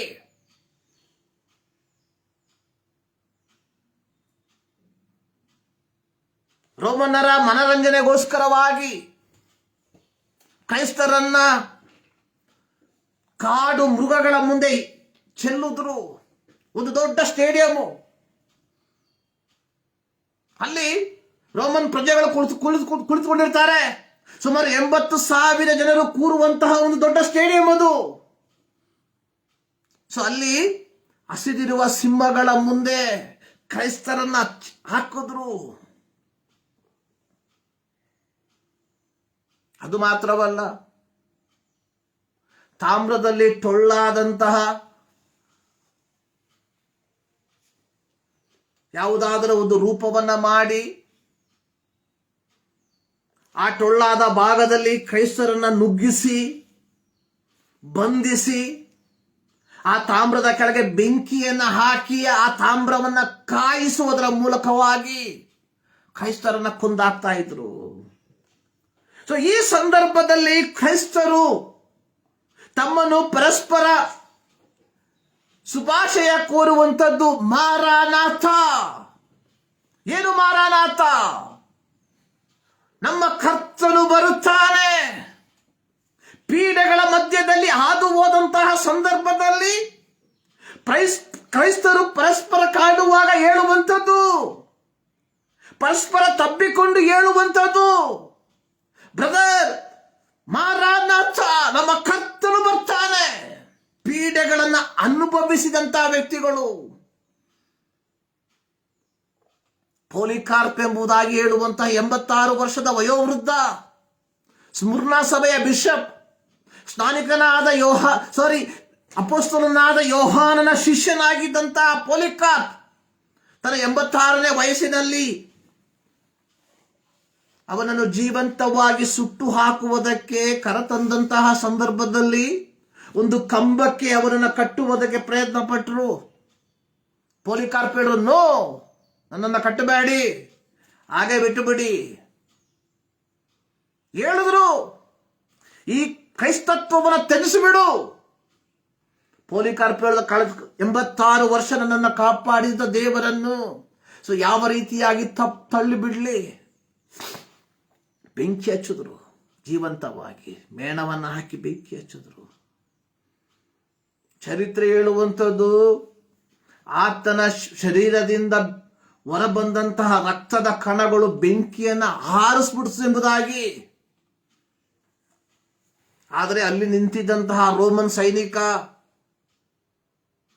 ತನ್ನ ಕೈಯಲ್ಲಿದ್ದಂತಹ ಈಟಿಯನ್ನು ತೆಗೆದು ಆತನಿಗೆ ತಿವಿದ. ಇದು ಪೀಡನೆಯನ್ನು ಅನುಭವಿಸಿದಂತಹ ವ್ಯಕ್ತಿಗಳು. ಆ ಸಂದರ್ಭದಲ್ಲಿ ಕ್ರೈಸ್ತರು ಪರಸ್ಪರ ಕಾಣುವಂತಹ ಸಂದರ್ಭದಲ್ಲಿ ಹೇಳ್ತಾ ಇದ್ರು, ಮಾರಾನಾಥ. ಏನರ್ಥ? ನಮ್ಮ ಕರ್ತನು ಬರ್ತಾನೆ. ಪೀಡನೆ ಅನುಭವಿಸ್ತಾ ಇದ್ರ, ಡೋಂಟ್ ವರಿ, ನಮ್ಮ ಕರ್ತನು ಬರ್ತಾನೆ. ಸೊ ನಮ್ಮ ಕರ್ತನು ಬರುವಾಗ ನಾವು ಕರ್ತನೊಂದಿಗೆ ಯುಗ ಯುಗಾಂತರಗಳಲ್ಲಿ ವಾಸ ಮಾಡ್ತೇವೆ. ಅದು ಅವರ ನಿರೀಕ್ಷೆಯಾಗಿತ್ತು ಪ್ರಿಯರೇ. ಇದು ಕ್ರೈಸ್ತನ ನಿರೀಕ್ಷೆ. ಕಳೆದ 4 ವಾರಗಳಿಂದ ಸಭೆಗಳಲ್ಲಿ, ಮೇಲಿನ ಸಭೆಗಳಲ್ಲಿ, ಅಡ್ವೆಂಟ್ ಋತುವಿನಲ್ಲಿ ಮಾಡಿದಂತ ಪ್ರಸಂಗ ಇದಾಗಿತ್ತು. ಕ್ರಿಸ್ತನ ಬರೋಣಕ್ಕೋಸ್ಕರವಾಗಿ ನಿಮ್ಮನ್ನು ನೀವೇ ಸಿದ್ಧಪಡಿಸಿಕೊಳ್ಳುವಂಥದ್ದು. ನಿಮ್ಮಲ್ಲಿ ಎಷ್ಟು ಜನ ಸಿದ್ಧರಾಗಿದ್ದೀರಾ? ನಿಮ್ಮಲ್ಲಿ ಎಷ್ಟು ಜನ ನಿಮ್ಮ ಹೃದಯದಿಂದ ಈ ಒಂದು ಸಂದೇಶವನ್ನ ಕೇಳಿದ್ದೀರಾ? ಮಾರಾನಾಥ, ಕಾಯುವಿಕೆಯಲ್ಲಿ ಜೀವನ. ಯೆಶಾಯನ ಪ್ರವಾದನ ಗ್ರಂಥ 2ನೇ ಅಧ್ಯಾಯದಲ್ಲಿ ಪ್ರವಾದಿಯಾದ ಯೆಶಾಯನು ಯೆರೂಸಲೇಮಿನ ಚೀಯೋನಿನ ಕುರಿತಾಗಿ ಹೇಳುವಂತಹ ಒಂದು ಮಾತು ಈ ರೀತಿ ಬರೆದಿರುವಂಥದ್ದನ್ನು ನಾವು ನೋಡ್ತೇವೆ. ಅಲ್ಲಿ ಬರೆದಿರುವಂಥದ್ದು ಈ ರೀತಿಯಾಗಿ 2ನೇ ಅಧ್ಯಾಯದ 2ನೇ ವಾಕ್ಯ, ಅಂತ್ಯಕಾಲದಲ್ಲಿ ಯೆಹೋವನ ಮಂದಿರದ ಬೆಟ್ಟವು ಗುಡ್ಡ ಬೆಟ್ಟಗಳಿಗಿಂತ ಉನ್ನತೋನ್ನತವಾಗಿ ಬೆಳೆದು ನಿಲ್ತದೆ. ಆಗ ಸಕಲ ದೇಶದವರು ಅದರ ಕಡೆಗೆ ಪ್ರವಾಹಗಳಂತೆ ಬರುವರು. ಹೊರಟು ಬಂದ ಜನಾಂಗದವರು, ಬನ್ನಿರಿ ಯೆಹೋವನ ಪರ್ವತಕ್ಕೆ, ಯಾಕೋಬರ ದೇವರ ಮಂದಿರಕ್ಕೆ ಹೋಗೋಣ. ಆತನು ತನ್ನ ಮಾರ್ಗಗಳ ವಿಷಯವಾಗಿ ನಮಗೆ ಬೋಧನೆ ಮಾಡುವನು. ನೋಡಿ, ಪ್ರವಾದಿಯಾದ ಯೆಶಾಯನು ಈ ಪ್ರವಾದನ ಗ್ರಂಥವನ್ನ ಬರೆಯುವಂತಹ ಸಂದರ್ಭದಲ್ಲಿ ಇಸ್ರಾಯೇಲರ ಪರಿಸ್ಥಿತಿ ಎನ್ನುವಂಥದ್ದು ಬಹಳ ಶೋಚನೀಯವಾಗಿರುವಂಥದ್ದಾಗಿತ್ತು. ಬಹಳ ಶೋಚನೀಯ. ಪ್ರತಿಯೊಬ್ಬನು ತನ್ನದೇ ಆದಂತಹ ದಾರಿಯಲ್ಲಿ ನಡೀತಾ ಇದ್ದ. ಪ್ರವಾದಿಯಾದ ಹಬಕ್ಕೂಕನು ಇದರ ಕುರಿತಾಗಿ ಹೇಳಿರುವಂಥದ್ದು. ಹಬಕ್ಕೂಕ್ ಪ್ರವಾದನ ಗ್ರಂಥ 1ನೇ ಅಧ್ಯಾಯದ 4ನೇ ವಾಕ್ಯದಲ್ಲಿ ಧರ್ಮೋಪದೇಶವು ಜಡವಾಗಿದೆ.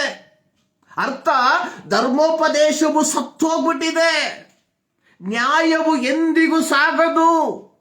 ದುಷ್ಟನು ಶಿಷ್ಟನನ್ನ ಸುತ್ತಿಕೊಂಡಿದ್ದಾನೆ.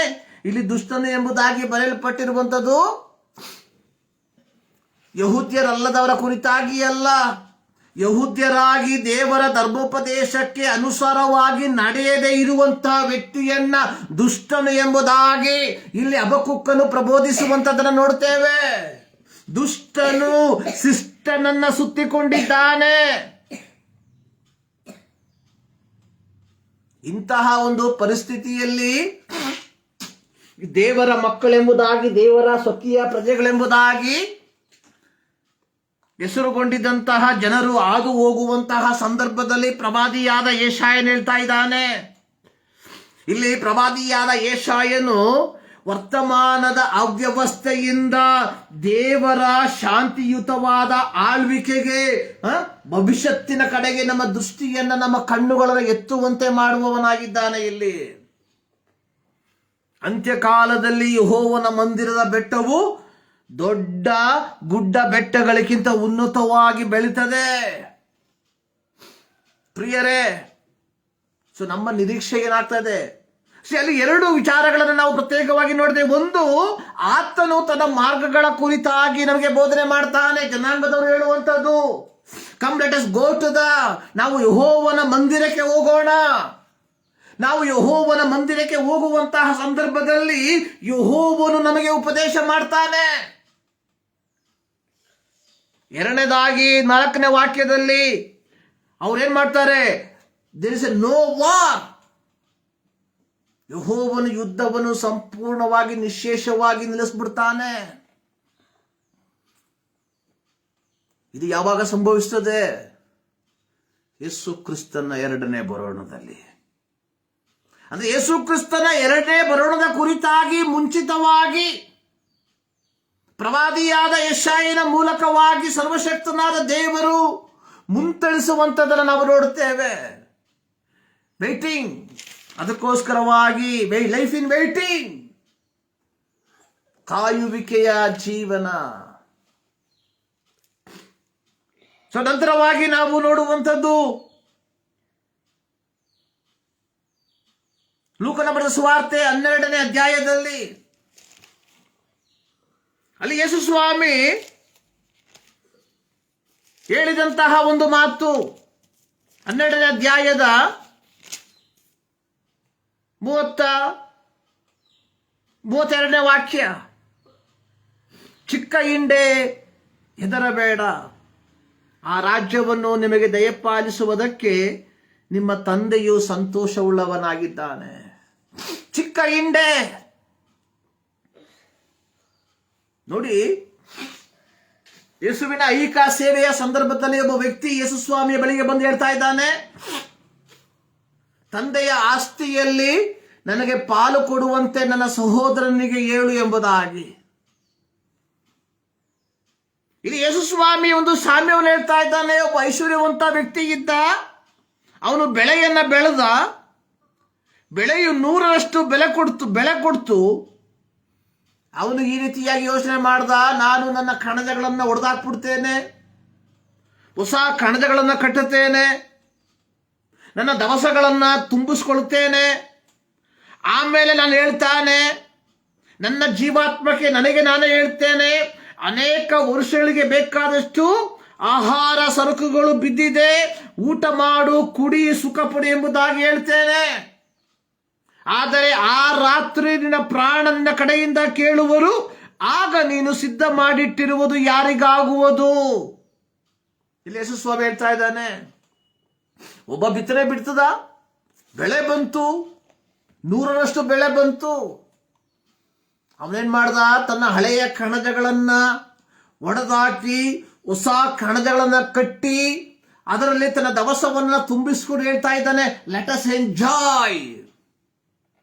ಆದ್ರೆ ಯೆಹೋವನು ಹೇಳ್ತಾ ಇದ್ದಾನೆ, ದೇವರು ಹೇಳ್ತಾ ಇದ್ದಾನೆ, ಈ ರಾತ್ರಿ ನಿನ್ನ ಪ್ರಾಣ ನಿನ್ನಿಂದ ತೆಗೆದುಕೊಳ್ಳಲ್ಪಟ್ಟರೆ ನೀನು ಸಂಪಾದಿಸಿದ್ದು ಯಾರ ಪಾಲಾಗ್ತದೆ ಅಂತ ಹೇಳ್ಬಿಟ್ಟು ಸಂಪಾದನೆ ಮಾಡಬಾರ್ದು ಎಂಬುದಾಗಿ ಅಲ್ಲ, ಸಂಪಾದನೆ ಮಾಡಿರುವಂಥದ್ದು ಎಲ್ಲವನ್ನ ಪಾಸ್ಟ್ಗಳಿಗೆ ಕೊಡಬೇಕು ಎಂಬುದಾಗಿ ಅಲ್ಲ. ಅನೇಕರು ಇವತ್ತು ನೆನೆಸುವಂಥದ್ದು, ಅನೇಕ ಪಾಸ್ಟ್ಗಳ ವಿಚಾರ ಏನಂತ ಹೇಳಿದ್ರೆ, ಯಾರೋ ಕಷ್ಟಪಡಬೇಕು, ಅದು ನಮಗೆ ತಂದು ಕೊಡಬೇಕು, ನಾವು ಅದನ್ನ ಮಜಾ ಮಾಡಬೇಕು. ನೀನು ₹1 ದೇವ್ರಿಗೆ ಕೊಟ್ಬಿಟ್ರೆ ದೇವ್ರು ₹10 ಕೊಡ್ತಾನೆ, ₹100 ಕೊಡ್ತಾನೆ, ಮಣ್ಣು ಕೊಡ್ತಾನೆ.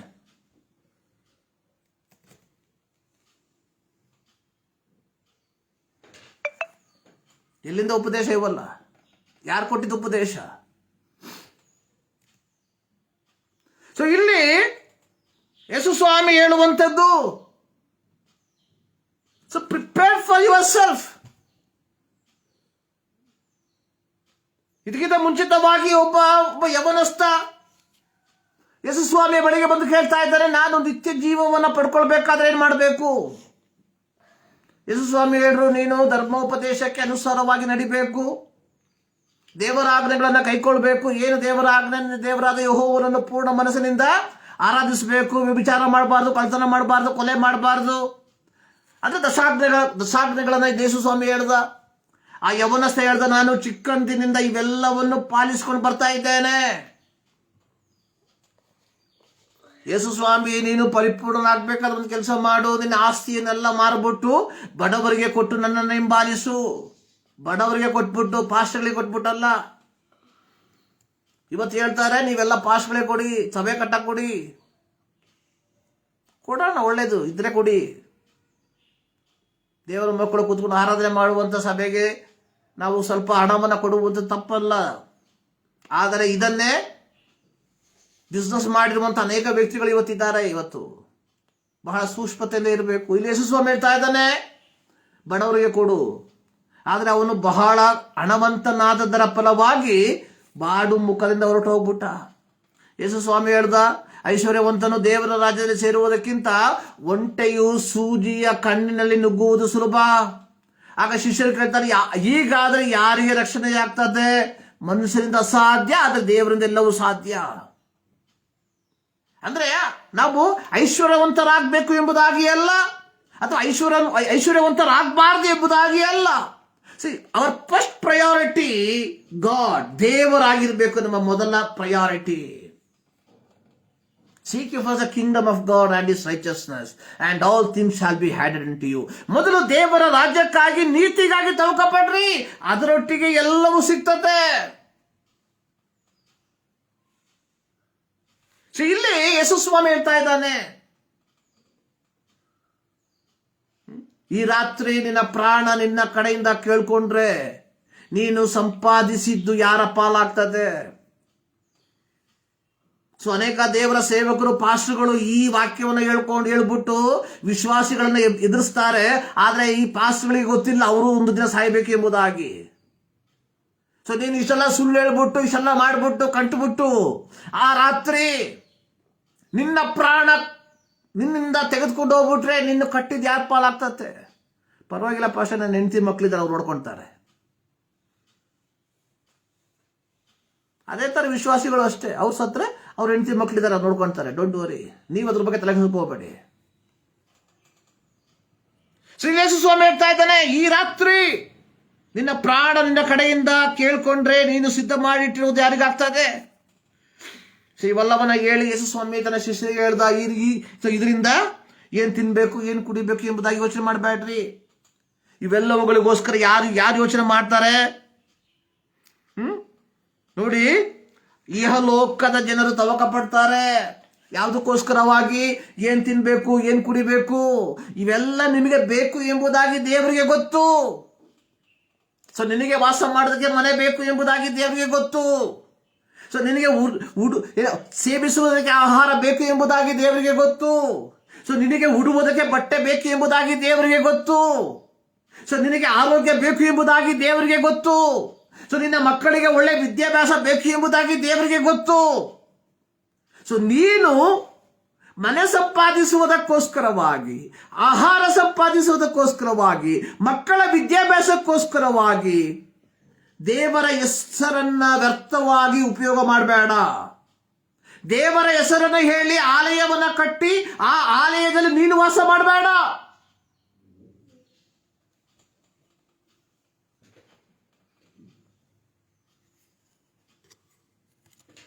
ಕ್ರೈಸ್ತರ ಪಾಸ್ವರ್ಡ್ ಏನು ಗೊತ್ತಾ? ಕ್ರೈಸ್ತರಿಗೆ ಒಂದು ಪಾಸ್ವರ್ಡ್ ಇದೆ.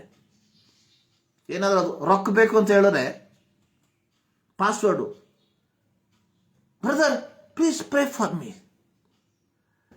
ಆ ಪಾಸ್ವರ್ಡ್ ಬಂದಾಗಲೇ ನಾವು ಯೋಚನೆ ಮಾಡಬೇಕು, ಇದು ಪ್ರಾರ್ಥನೆಗೋಸ್ಕರವಾಗಿ ಅಲ್ಲ, ಇದು ಹಣಕ್ಕೋಸ್ಕರವಾಗಿ.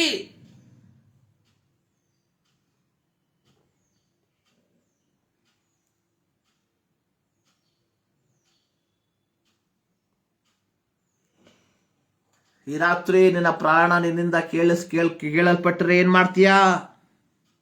ನೀನು ಸಂಪಾದಿಸಿದ ಯಾರ ಪಾಲಾಗ್ತತೆ?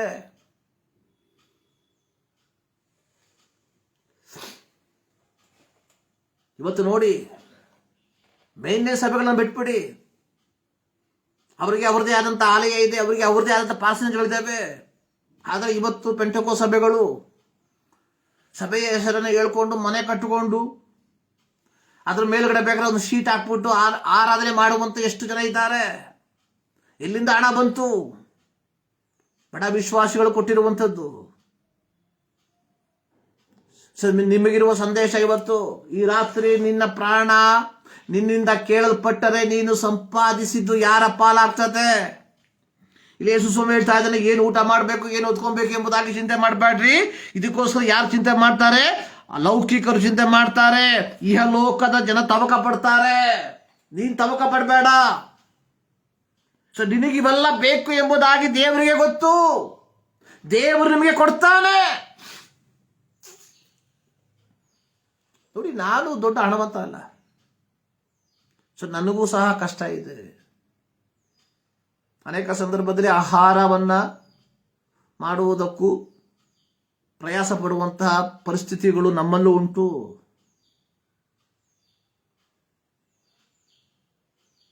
But there is a people, rich people ಇದ್ದಾರೆ, ಹಣವಂತರು ಇರ್ತಾರೆ, ಇಲ್ಲ ಅಂತ ನಮ್ಗೆ ಹೇಳೋಕ್ಕಾಗೋದಿಲ್ಲ. ಆದರೆ what is our priority? What is our priority? ನಾವು ಯಾವುದ್ರಲ್ಲಿ ಎಂಫಸಿಸ್ ಮಾಡ್ತಾ ಇದ್ದೀವಿ? ಇಲ್ಲಿ ಹೇಳ್ತಾ ಇದ್ದಾನೆ, ಯೇಸು ಸ್ವಾಮಿ ಹೇಳ್ತಾ ಇದ್ದಾನೆ, ಯಹೋಲೋಕದ ಜನರು ತವಕ ಪಡುತ್ತಾರೆ, ಇವು ನಿಮಗೆ ಅವಶ್ಯವೆಂದು ನಿಮ್ಮ ತಂದೆಗೆ ತಿಳಿದಿದೆ. ನೀವಾದರೂ ದೇವರ ರಾಜ್ಯಕ್ಕಾಗಿ ತವಕ ಪಡ್ರಿ. Seek you first the kingdom of God. ಇದರ ಕೂಡ ಅವು ನಿಮಗೆ ದೊರಕ್ತದೆ, ಅದ್ರ ಜೊತೆ ಊಟ ಸಿಗ್ತತೆ. ಯೇಸು ಸ್ವಾಮಿ ತನ್ನ ಶಿಷ್ಯರನ್ನ ಕಳಿಸುವ ಸಂದರ್ಭದಲ್ಲಿ ಹೇಳಿದ್ರು, ನೀವು ಎಲ್ಲಿ ಹೋದ್ರೇನು ಯಾರಾದ್ರೂ ಕೊಟ್ಟರೆ ಊಟ ಮಾಡ್ಕೊಂಡು ಬದುಕಿ ಅಷ್ಟೇ, ಮುಗೀತು. ಅಂದ್ರೆ ಇವತ್ತು ನಾವು ವಾಸ ಮಾಡುವಂಥದ್ದು 21ನೇ ಶತಮಾನ. 1ನೇ ಶತಮಾನದ ರೀತಿಯಲ್ಲಿ 21ನೇ ಶತಮಾನದಲ್ಲಿ ಬದುಕೋಕೆ ಸಾಧ್ಯವಿಲ್ಲ. ಆದರೆ 21ನೇ ಶತಮಾನದ ರೀತಿಯಲ್ಲಿ ದೇವರು ನಮಗೆ ಬೇಕಾಗಿರುವಂಥದ್ದನ್ನು ಕೊಡ್ತಾನೆ. ಯೇಸುವಿನ ಕಾಲದಲ್ಲಿ ಯೇಸು ಸ್ವಾಮಿ ಕತ್ತೆಯಲ್ಲಿ ಪ್ರಯಾಣ ಮಾಡಿದ್ರು ಯೆರೂಸಲೇಮಿಗೆ ಅಂತ ಹೇಳ್ಬಿಟ್ಟು, ಇವತ್ತು ನಾವು ಕತ್ತೆ ಮೇಲೆ ಪ್ರಯಾಣ ಮಾಡೋಕ್ಕಾಗಲಿಲ್ಲ. ಸೊ ಕೆಲವೊಮ್ಮೆ ದೇವರು ನಮಗೆ ಒಂದು 2 ವೀಲರ್ ಕೊಡ್ತಾನೆ, ಕೆಲವೊಮ್ಮೆ ಕಾರ್ ಕೊಡ್ಬೋದು, ಕೆಲವೊಮ್ಮೆ ಕೊಡ್ಬೋದು. ಕೊಟ್ರೆ ತಗೊಂಡು ಹೋಗಿ ವ್ಯಾಪಾರ ಸಂತೋಷ ಪಡಿ. ಬಟ್ ಅವರ್ ಪ್ರಯಾರಿಟಿ ದೇವರ ರಾಜ್ಯ. ನಮ್ಮ ಪ್ರಯಾರಿಟಿ ಅನ್ನುವಂಥದ್ದು, ನಮ್ಮ ಎಂಫಸಿಸ್ ಅನ್ನುವಂಥದ್ದು ಯೇಸು ಕ್ರಿಸ್ತನ ರಾಜ್ಯವಾಗಿರಬೇಕು.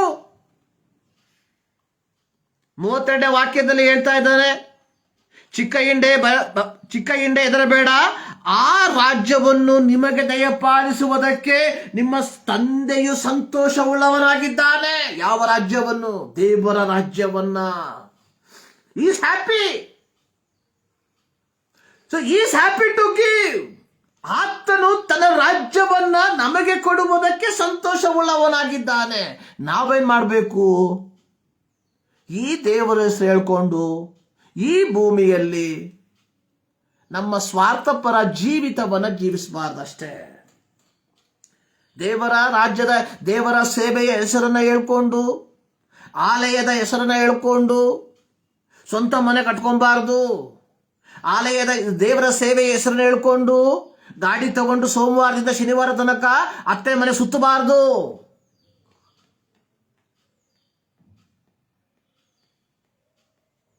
ನಂತರ 35ರಿಂದ ನಾವು ನೋಡ್ತೇವೆ, ಯೇಸು ಸ್ವಾಮಿ ಹೇಳುವಂಥದ್ದು, ನಿಮ್ಮ ನಡುಕಟ್ಟಿರಲ್ಲಿ ನಿಮ್ಮ ದಿವಟಿಗೆಗಳು ಉರಿತಾ ಇರಲಿ, ನೀವಂತೂ ತಮ್ಮ ಯಜಮಾನನು ಬಂದು ತಟ್ಟಿದ ಕೂಡಲೇ ಕದವನ್ನು ತೆರೆಯುವುದಕ್ಕೆ ಸಿದ್ಧವಾಗಿದ್ದು ಬಿ ರೆಡಿ.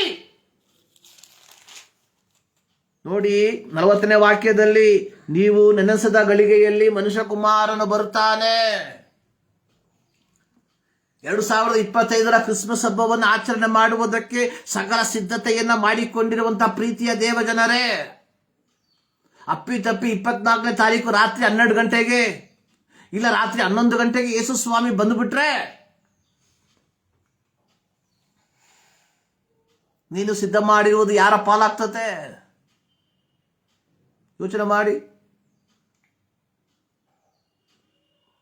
ನೀನು ಕರೆಯಲ್ಪಟ್ಟಂತಹ ಅನೇಕ ಗೆಸ್ಟ್ಗಳಿರ್ತಾರೆ 25ನೇ ತಾರೀಕು ಮಧ್ಯಾಹ್ನ ಊಟ ಮಾಡೋದಕ್ಕೆ. ಆದರೆ 24ನೇ ತಾರೀಕು ಮಧ್ಯರಾತ್ರಿಯಲ್ಲಿ ಯೇಸು ಸ್ವಾಮಿ ಬಂದ. ನೀನು ಆಮಂತ್ರಣ ಮಾಡಿದಂತಹ ವ್ಯಕ್ತಿಗಳಲ್ಲಿ ಕೆಲವು ವ್ಯಕ್ತಿಗಳು ಒಯ್ಯಲ್ಪಟ್ಟರು ಮೇಲಕ್ಕೆ. ನೀನು ಇಲ್ಲೇ ಉಳ್ಕೊಂಡಿದ್ಯಾ? What is the use? ಈ ಆಚರಣೆಯಿಂದ ಏನು ಉಪಯೋಗ? ಯೋಚನೆ ಮಾಡಿ, ಎಂದಾದ್ರೂ ಯೋಚನೆ ಮಾಡಿದ್ದೀರಾ? ವೇಟಿಂಗ್, ಮಾರನಾಥ, ಲೈಫ್ ಇಸ್ ವೇಟಿಂಗ್.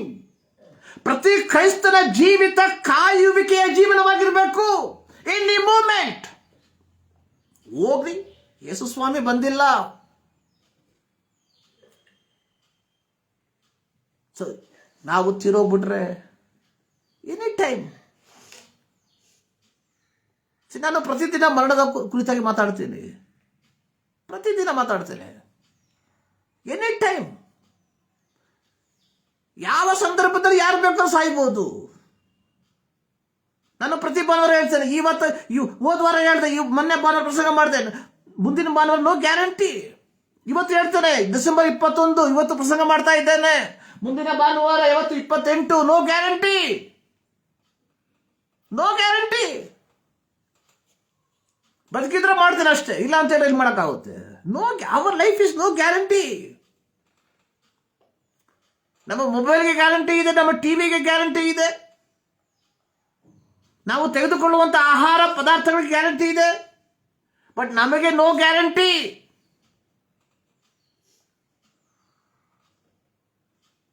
ಒಂದು ಕಾಲದಲ್ಲಿ ಎಲ್ಲರೂ ಹಾರ್ಟ್ ಅಟ್ಯಾಕ್ ಬಂದಂಥ ಸಂದರ್ಭದಲ್ಲಿ ಎಲ್ಲರೂ ECG ಮಾಡಕ್ಕೆ ಹೊಡೋಗ್ಬಿಟ್ರು, ಎಕೋ ಮಾಡಕ್ಕೆ ಹೋದ್ರು. ಡಾಕ್ಟರ್ ಹೇಳಿದ್ರು, ಎಕೋ ಮಾಡ್ಬಿಟ್ಟು ಏನು ಉಪಯೋಗ ಇಲ್ಲಪ್ಪ, ನೀನು ಇವಾಗ ಎಕೋ ಮಾಡಿರ್ಬೇಕಾದ್ರೆ ಕರೆಕ್ಟಾಗಿರುತ್ತೆ, within a friction of second anything will be happen. ಅಂದ್ರೆ ಎಕೋ ಮಾಡೋದ್ರಿಂದಲೂ ನಮ್ಮ ಹಾರ್ಟ್ ಅನ್ನು ನಾವು ಸಂರಕ್ಷಣೆ ಮಾಡೋಕ್ಕೆ ಸಾಧ್ಯ ಇಲ್ಲ.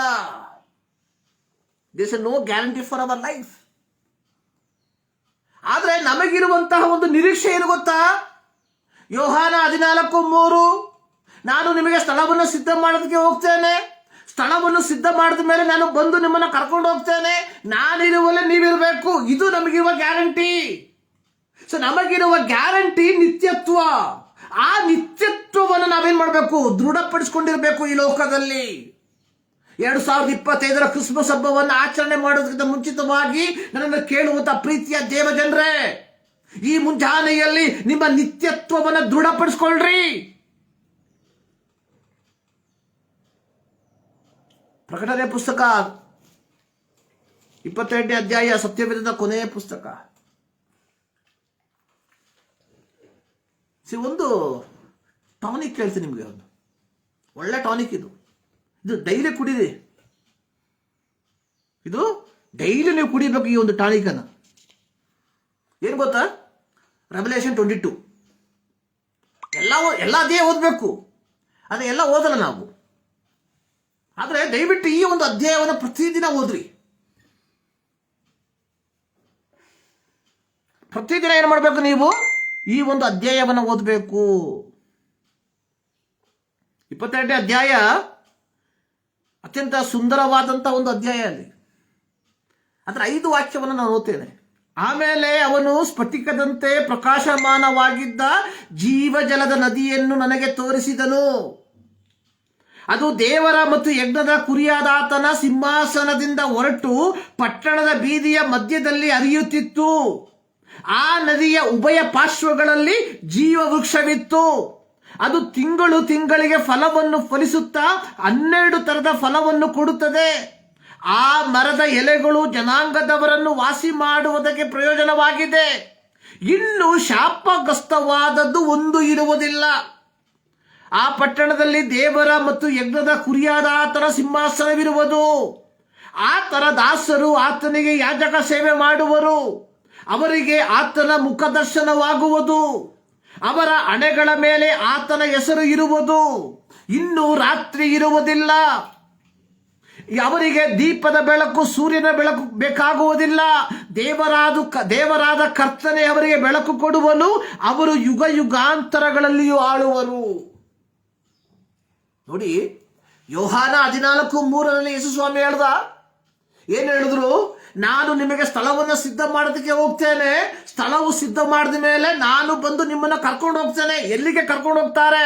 ಸ್ಫಟಿಕದಂತೆ ಪ್ರಕಾಶಮಾನವಾಗಿದ್ದ ಜೀವ ಜಲದ ನದಿಯ ಬಳಿಗೆ. ಅಲ್ಲಿ ಹೋಗ್ಬಿಟ್ರೆ ಓದ ಅವಶ್ಯಕತೆ ಇಲ್ಲ, ಹೋಮ್ವರ್ಕ್ ಬರೆಯೋ ಅವಶ್ಯಕತೆ ಇಲ್ಲ, ಕೆಲಸ ಮಾಡೋ ಅವಶ್ಯಕತೆ ಇಲ್ಲ,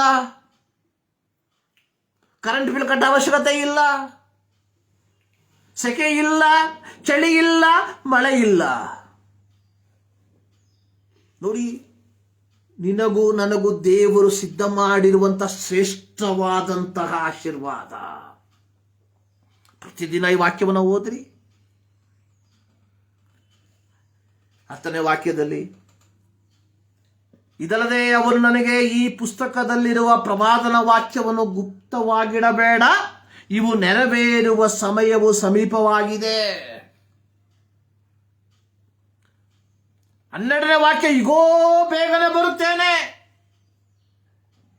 ನಾನು ಪ್ರತಿಯೊಬ್ಬನಿಗೆ ಅವನವನ ನಡತೆಯ ಪ್ರಕಾರ ಕೊಡತಕ್ಕ ಪ್ರತಿಫಲವು ನನ್ನ ಕೈಯಲ್ಲದೆ. ನೋಡಿ, 20ನೇ ಅಧ್ಯಾಯವನ್ನು ನಾವು ಕಲಿಯುವಂತಹ ಸಂದರ್ಭದಲ್ಲಿ ಅದರ 11ರಿಂದ 15 ವಾಕ್ಯದಲ್ಲಿ ನಾವು ನೋಡ್ತೇವೆ, ಪುಸ್ತಕಗಳು ತೆರೆಯಲ್ಪಟ್ಟವು. ಜೀವಬಾಧ್ಯರ ಪಟ್ಟಿ ಎಂಬ ಇನ್ನೊಂದು ಪುಸ್ತಕವು ತೆರೆಯಲ್ಪಟ್ಟಿತ್ತು. ಆ ಪುಸ್ತಕದಲ್ಲಿ ಬರೆದಿದ್ದ ಪ್ರಕಾರ ನಮಗೆ ನ್ಯಾಯ ತೀರ್ಪು ಉಂಟಾಗ್ತದೆ.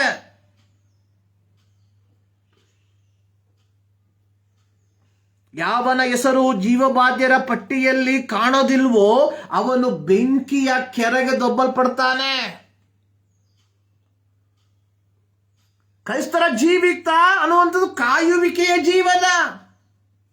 ನಾವು ಯಾವುದಕ್ಕೋಸ್ಕರ ಕಾಯ್ತಾ ಇದ್ದೇವೆ? ಈ 25 ಆಯಿತು, ಇನ್ನೊಂದು 4 ದಿನ ಕ್ರಿಸ್ಮಸ್ ಬರ್ತಾ ಇದೆ, ಅದನ್ನ ಕಾಯ್ತಾ ಇದೀವಾ? ಈಗ 2026 ಬರ್ತದೆ, ಮಾರ್ಚ್ ತಿಂಗಳು ಬರ್ತದೆ. ಮಾರ್ಚ್ ಏಪ್ರಿಲ್ ತಿಂಗಳಿಗೆ ಏನು ಬರ್ತದೆ? ಗುಡ್ ಫ್ರೈಡೆ ಬರ್ತದೆ. ಅದಕ್ಕೋಸ್ಕರ ಕಾಯ್ತಾ ಇದೀವಾ? ಸೊ ನಿಮ್ಮ ಕಾಯುವಿಕೆ ಡಿಸೆಂಬರ್ 25 ಅಲ್ಲ. ನಿಮ್ಮ ಕಾಯುವಿಕೆ ಈ 2026 ಮಾರ್ಚ್ ಏಪ್ರಿಲ್ ತಿಂಗಳಲ್ಲ. ನಿನ್ನ ನನ್ನ ಕಾಯುವಿಕೆ ಅನ್ನುವಂಥದ್ದು ಯೇಸು ಕ್ರಿಸ್ತನ ಬರೋಣವಾಗಿರಬೇಕು ಪ್ರಿಯರೇ. ಅದಕ್ಕೋಸ್ಕರ ನೀನು ನಾನು ಏನು ಮಾಡಬೇಕಾಗಿಲ್ರೇ, ನೀನು ನಾನು ಮಾಡಬೇಕಾದ್ರೆ ಇಷ್ಟ. ಯೇಸು ಸ್ವಾಮಿಯನ್ನ ಕಂಡುಕೊಂಡಿರುವಂಥ ನಾವುಗಳು ಯೇಸು ಕ್ರಿಸ್ತನು ಹೇಳಿರುವ ರೀತಿಯಲ್ಲಿ ಈ ಲೋಕದಲ್ಲಿ ಜೀವಿಸುವಂಥದ್ದು ಮಾತ್ರ. ಬೇರೆ ಏನು ಮಾಡಬೇಡ ನೀನು. ನಾವು ಜೀವಿಸುವುದನ್ನ ಬಿಟ್ಟು ಬಾಕಿ ಎಲ್ಲ ಮಾಡ್ತೇವೆ. ಮೇಲಿನ ಸಭೆಯ ವಿಶ್ವಾಸಿಗಳು ಕ್ರಿಸ್ಮಸ್ ಹಬ್ಬ ಆಚರಣೆಯ ಉತ್ಸುಕದಲ್ಲಿ ರೆಡಿಯಾಗಿದ್ದಾರೆ. ಅದಾದ ಮೇಲೆ ಒಂದು ಕಾಮಿಡಿಯಲ್ಲಿ ಒಂದು ಇದು ಬಂದಿತ್ತು, ವಿಡಿಯೋ ಮೊನ್ನೆ ದಿನದಲ್ಲಿ ಮಲಯಾಳಂ ಭಾಷೆಯಲ್ಲಿ. ಯೇಸು ಸ್ವಾಮಿಗೆ ಎಷ್ಟು ವಯಸ್ಸು ಪ್ರಶ್ನೆ. ಒಬ್ಬ ಉತ್ತರ ಬರ್ತಿದ್ದಾನೆ, ಯೇಸು ಸ್ವಾಮಿಗೆ 3 ತಿಂಗಳು ವಯಸ್ಸು ದಯವಿಟ್ಟು. 3 ತಿಂಗಳು.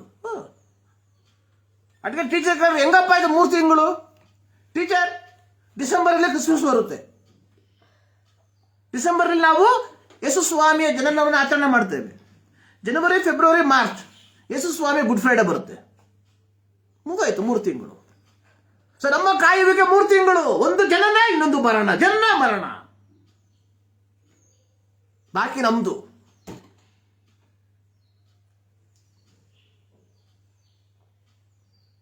ಇದ್ರ ಮಧ್ಯದಲ್ಲಿ ನಾವುಗಳು ಚರ್ಚ್ ಕಟ್ತೀವಿ, ಸೇವೆ ಹೆಸರಲ್ಲಿ ಮನೆ ಕಟ್ಕೊಳ್ತೀವಿ, ಸೇವೆ ಹೆಸರಲ್ಲಿ ಗಾಡಿ ಇಸ್ಕೊಳ್ತೀವಿ, ಸೇವೆ ಹೆಸರಲ್ಲಿ ಅದು ಮಾಡ್ತೀವಿ, ಇದು ಮಾಡ್ತೀವಿ.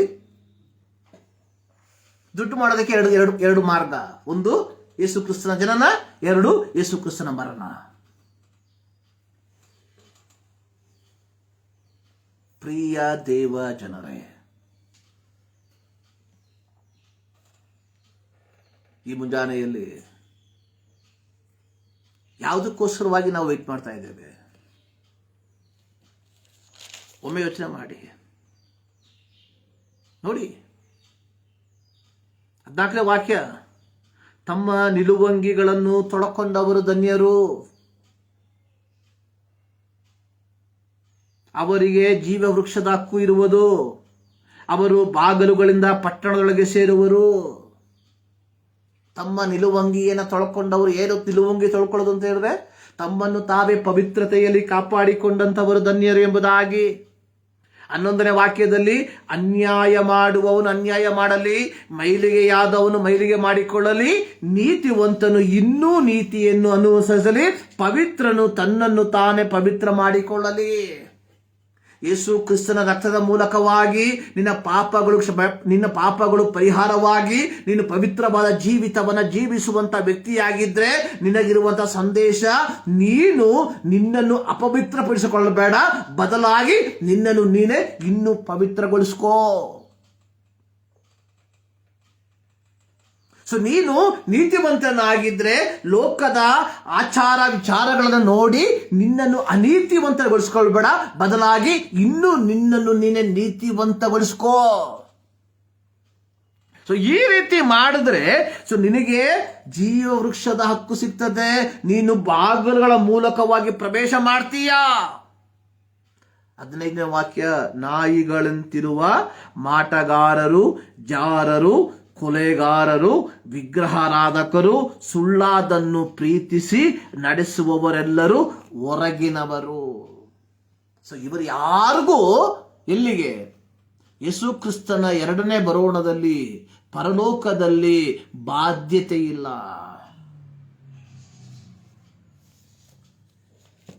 ಪ್ರಿಯರೇ,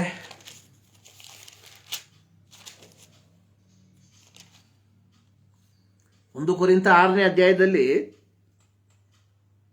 9ನೇ ವಾಕ್ಯದಲ್ಲಿ ಪೌಲ ಬರೆದಿರುವಂಥದ್ದು, ಅನ್ಯಾಯಗಾರನು ದೇವರ ರಾಜ್ಯಕ್ಕೆ ಬಾಧ್ಯರಾಗುವುದಿಲ್ಲ. ಮೋಸ ಹೋಗ್ಬೇಡ್ರಿ. ಜಾರರು, ವಿಗ್ರಹಾರಾಧಕರು, ವ್ಯಭಿಚಾರಿಗಳು, ವಿಟರು, ಪುರುಷಗಾಮಿಗಳು, ಕಳ್ಳರು, ಲೋಭಿಗಳು, ಕುಡಿಕರು, ಬೈಯುವವರು, ಸುಳ್ಳುಕೊಳ್ಳುವವರು ಇವರೊಳಗೆ ಒಬ್ಬರಾದರೂ ದೇವರ ರಾಜ್ಯಕ್ಕೆ ಬಾಧ್ಯರಾಗೋದಿಲ್ಲ. ಇವೆಲ್ಲ ಇಟ್ಕೊಂಡು ಕ್ರಿಸ್ಮಸ್ ಆಚರಣೆ ಮಾಡ್ಬೋದು. ಈ ಎಲ್ಲ ಸ್ವಭಾವ ಇಟ್ಕೊಂಡು ಈಸ್ಟರ್ ಆಚರಣೆ ಮಾಡ್ಬೋದು. ಈ ಎಲ್ಲ ಸ್ವಭಾವ ಇಟ್ಕೊಂಡು ಗುಡ್ ಫ್ರೈಡೆ ಆಚರಣೆ ಮಾಡ್ಬೋದು. ಈ ಎಲ್ಲ ಸ್ವಭಾವ ಇಟ್ಕೊಂಡು ಪ್ರತಿ ಭಾನುವಾರ ಸಭೆಗೆ ಹೋಗ್ಬೋದು. ಈ ಎಲ್ಲ ಆಚರಣೆ ಹಿಡ್ಕೊಂಡು ಕರ್ತನ ಬೇಗದಲ್ಲಿ ಭಾಗಿಯಾಗಬಹುದು. ಈ ಎಲ್ಲ ಸ್ವಭಾವ ಇಟ್ಕೊಂಡು ಸಭೆ ಕಟ್ಟಬಹುದು. ಈ ಎಲ್ಲ ಸ್ವಭಾವ ಇಟ್ಕೊಂಡು ಸಭೆ ಕಟ್ಟೋದಕ್ಕೆ ದುಡ್ಡು ಕೊಡಬಹುದು. ಈ ಸ್ವಭಾವ ಇಟ್ಕೊಂಡು ಗೋಸ್ಪೆಲ್ ಟೂರ್ ಹೋಗ್ಬೋದು. ನಿನಗೆ ಗೊತ್ತಾಯ್ತಲ್ಲ. ಆದರೆ ಮೇಲೋಗಲ್ಲ. ಆದರೆ ನೀನು ದೇವರ ರಾಜ್ಯಕ್ಕೆ ಬಾಧ್ಯನಾಗೋದಿಲ್ಲ.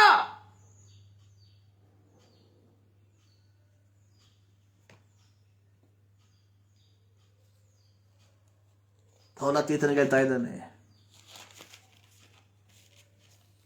ಏನ್ ಹೇಳ್ತಾ ಇದ್ದಂತೆ ಪೌಲತೀತನಿಗೆ?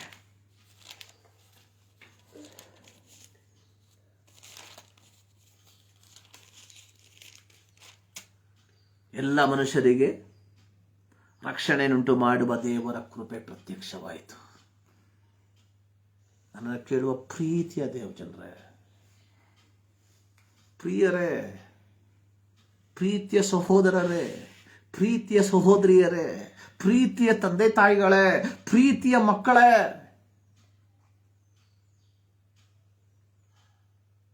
ನಮ್ಮ ಕರೆಯುವಿಕೆಯನ್ನು ವ್ಯರ್ಥ ಮಾಡ್ಕೊಳ್ಬಾರ್ದು. ನಾವು 2025 ವರ್ಷಗಳ ಹಿಂದೆ ಮಾನವ ರೂಪವನ್ನು ತಾಳಿ ನಮ್ಮೆಲ್ಲರ ಪಾಪಗಳ ಪರಿಹಾರಕ್ಕೋಸ್ಕರವಾಗಿ ಶಿಲುಬೆಯ ಮೇಲೆ ತನ್ನ ಪ್ರಾಣವನ್ನು ಕೊಟ್ಟು ನಮ್ಮ ಪಾಪಗಳನ್ನು ಮನ್ನಿಸಿ ನಿನ್ನನ್ನು ನನ್ನನ್ನು ದೇವರ ಮಕ್ಕಳ ಪದವಿಯಲ್ಲಿ ಸೇರಿಸಿರುವಂತಹ ಯೇಸು ಕ್ರಿಸ್ತನ ಬಯಕೆ ಎನ್ನುವಂಥದ್ದು ಈ ಲೋಕದಲ್ಲಿ ಸಭೆ ಕಟ್ಟುವಂಥದ್ದಲ್ಲ. ಈ ಲೋಕದಲ್ಲಿ ಧಾರ್ಮಿಕವಾಗಿ ಕೆಲವು ವಿಚಾರಗಳನ್ನು ಮಾಡುವಂಥದ್ದಲ್ಲ. ಆತನು ಬಯಸುವಂಥದ್ದು ನೀನು ನಾನು ಸ್ವಸ್ಥಚಿತ್ತರಾಗಿ, ನೀತಿವಂತರಾಗಿ, ಭಕ್ತಿಯುಳ್ಳವರಾಗಿ ಈ ಲೋಕದಲ್ಲಿ ಬದುಕಬೇಕು. ತದನಂತರ ನಮ್ಮ ಮರಣದ ನಂತರ ಆತನ ಸಂಗಡ ಯುಗ ಯುಗಾಂತರದಲ್ಲಿ ಆತನೊಂದಿಗೆ ನಾವು ಬಾಳ್ವೆಯನ್ನು ನಡೆಸಬೇಕು. ಅದು ನಿಜವಾದಂತಹ ಕ್ರೈಸ್ತತ್ವ. ಸಿದ್ಧರಾಗಿದ್ದೀರಾ? ಮತ್ತೆ ಹೇಳ್ತೇನೆ, ಕಾಣಿಕೆ ಕೊಡೋದ್ರಿಂದ ಮೇಲಕ್ಕೆ ಹೋಗೋಕ್ಕಾಗಲ್ಲ. ಸಭೆ ಕಟ್ಟಿ ಕೊಟ್ಟಿದ್ರ ಮೂಲಕವಾಗಿ ನಿನಗೆ ಮೇಲೆ ಪ್ರವೇಶ ಇಲ್ಲ ಪ್ರಿಯ. ಇವ್ರು ಹೇಳ್ತಾರೆ, ಇವ್ರುಗಳ ಮಾತು ಕೇಳಬೇಡಿ. ದೇವ್ರು ಹೇಳುವಂಥದನ್ನ ಕೇಳ್ರಿ. ನೀನೇನ್ ಮಾಡ್ಬೇಕು? ಸ್ವಸ್ಥಚಿತ್ತರಾಗಿ ಬದುಕಬೇಕು. ನೀನು ನೀತಿವಂತನಾಗಿ ಬದುಕಬೇಕು. ಆದಿಕಾಂಡ 6ನೇ ಅಧ್ಯಾಯದಲ್ಲಿ ನೋಹನು ನೀತಿವಂತನಾಗಿದ್ದ. ನೋಹನು ನೀತಿವಂತನಾಗಿದ್ದರ ಫಲವಾಗಿ ನೋಹನಿಗೆ ದೇವರ ಕರುಣೆ ಸಿಕ್ತು. ದೇವರು ಏನ್ ಮಾಡಿದ್ರು? ಇಡೀ ಮನುಕುಲವನ್ನ ನಾಶ ಮಾಡುವುದಕ್ಕೆ ತೀರ್ಮಾನ ಮಾಡಿದಂತಹ ಸಂದರ್ಭದಲ್ಲಿ ದೇವರು ನೋಹನನ್ನ, ಅವನ ಕುಟುಂಬವನ್ನ ಸಂರಕ್ಷಣೆ ಮಾಡ್ದ. ನೀನು ನಾನು ನೀತಿವಂತನಾಗಿದ್ರೆ ಸಾಕು. ನೋಡಿ, ನೀನು ನಾನು ನೀತಿವಂತನಾಗ್ಬಿಟ್ರೆ ಇವತ್ತು ನಾವು ದೇವರ ಸೇವೆಯ ಹೆಸರಿನಲ್ಲಿ ಕೊಡುವಂತಹ ಕಾಣಿಕೆಯಲ್ಲಿ 99% ನಾವು ಕೊಡದೇ ಇಲ್ಲ. ನಮ್ಗೆ ಗೊತ್ತಾಗ್ಬಿಡ್ತದೆ ಇವೆಲ್ಲ ಅನೀತಿ ಎಂಬುದಾಗಿ ಗೊತ್ತಾಗ್ಬಿಡ್ತದೆ ಇಮಿಡಿಯೇಟ್ ಆಗಿ. ನಾವ್ ಯಾಕೆ ಕೊಡ್ತಿದೀವಿ ಅಂತ ಹೇಳಿದ್ರೆ we are not in a track. ನೀನು ನಾನು ಆ ಸ್ವಸ್ಥ ಚಿತ್ತರಾಗಿ, ನೀತಿವಂತರಾಗಿ, ಭಕ್ತಿಯ ಮಾರ್ಗದಲ್ಲಿ ನಡೆಯುತ್ತಿ ಪ್ರಾರಂಭ ಮಾಡ್ಬಿಟ್ರೆ ಗೊತ್ತಾಗ್ಬಿಡ್ತದೆ ಯಾರು ಬೋಗಸ್ಗಳು ಎಂಬುದಾಗಿ. ನನ್ನನ್ನು ಕೇಳುವ ಪ್ರೀತಿಯ ದೇವಜನರೇ, ಕಳಕಳಿಯ ವಿನಂತಿ, ನಿಮ್ಮ ರಕ್ಷಣೆಯನ್ನ, ನೀವು ಹೊಂದಿಕೊಂಡಂತ ರಕ್ಷಣೆಯನ್ನ ನಷ್ಟಪಡಿಸ್ಕೊಳ್ಬಾರ್ರಿ.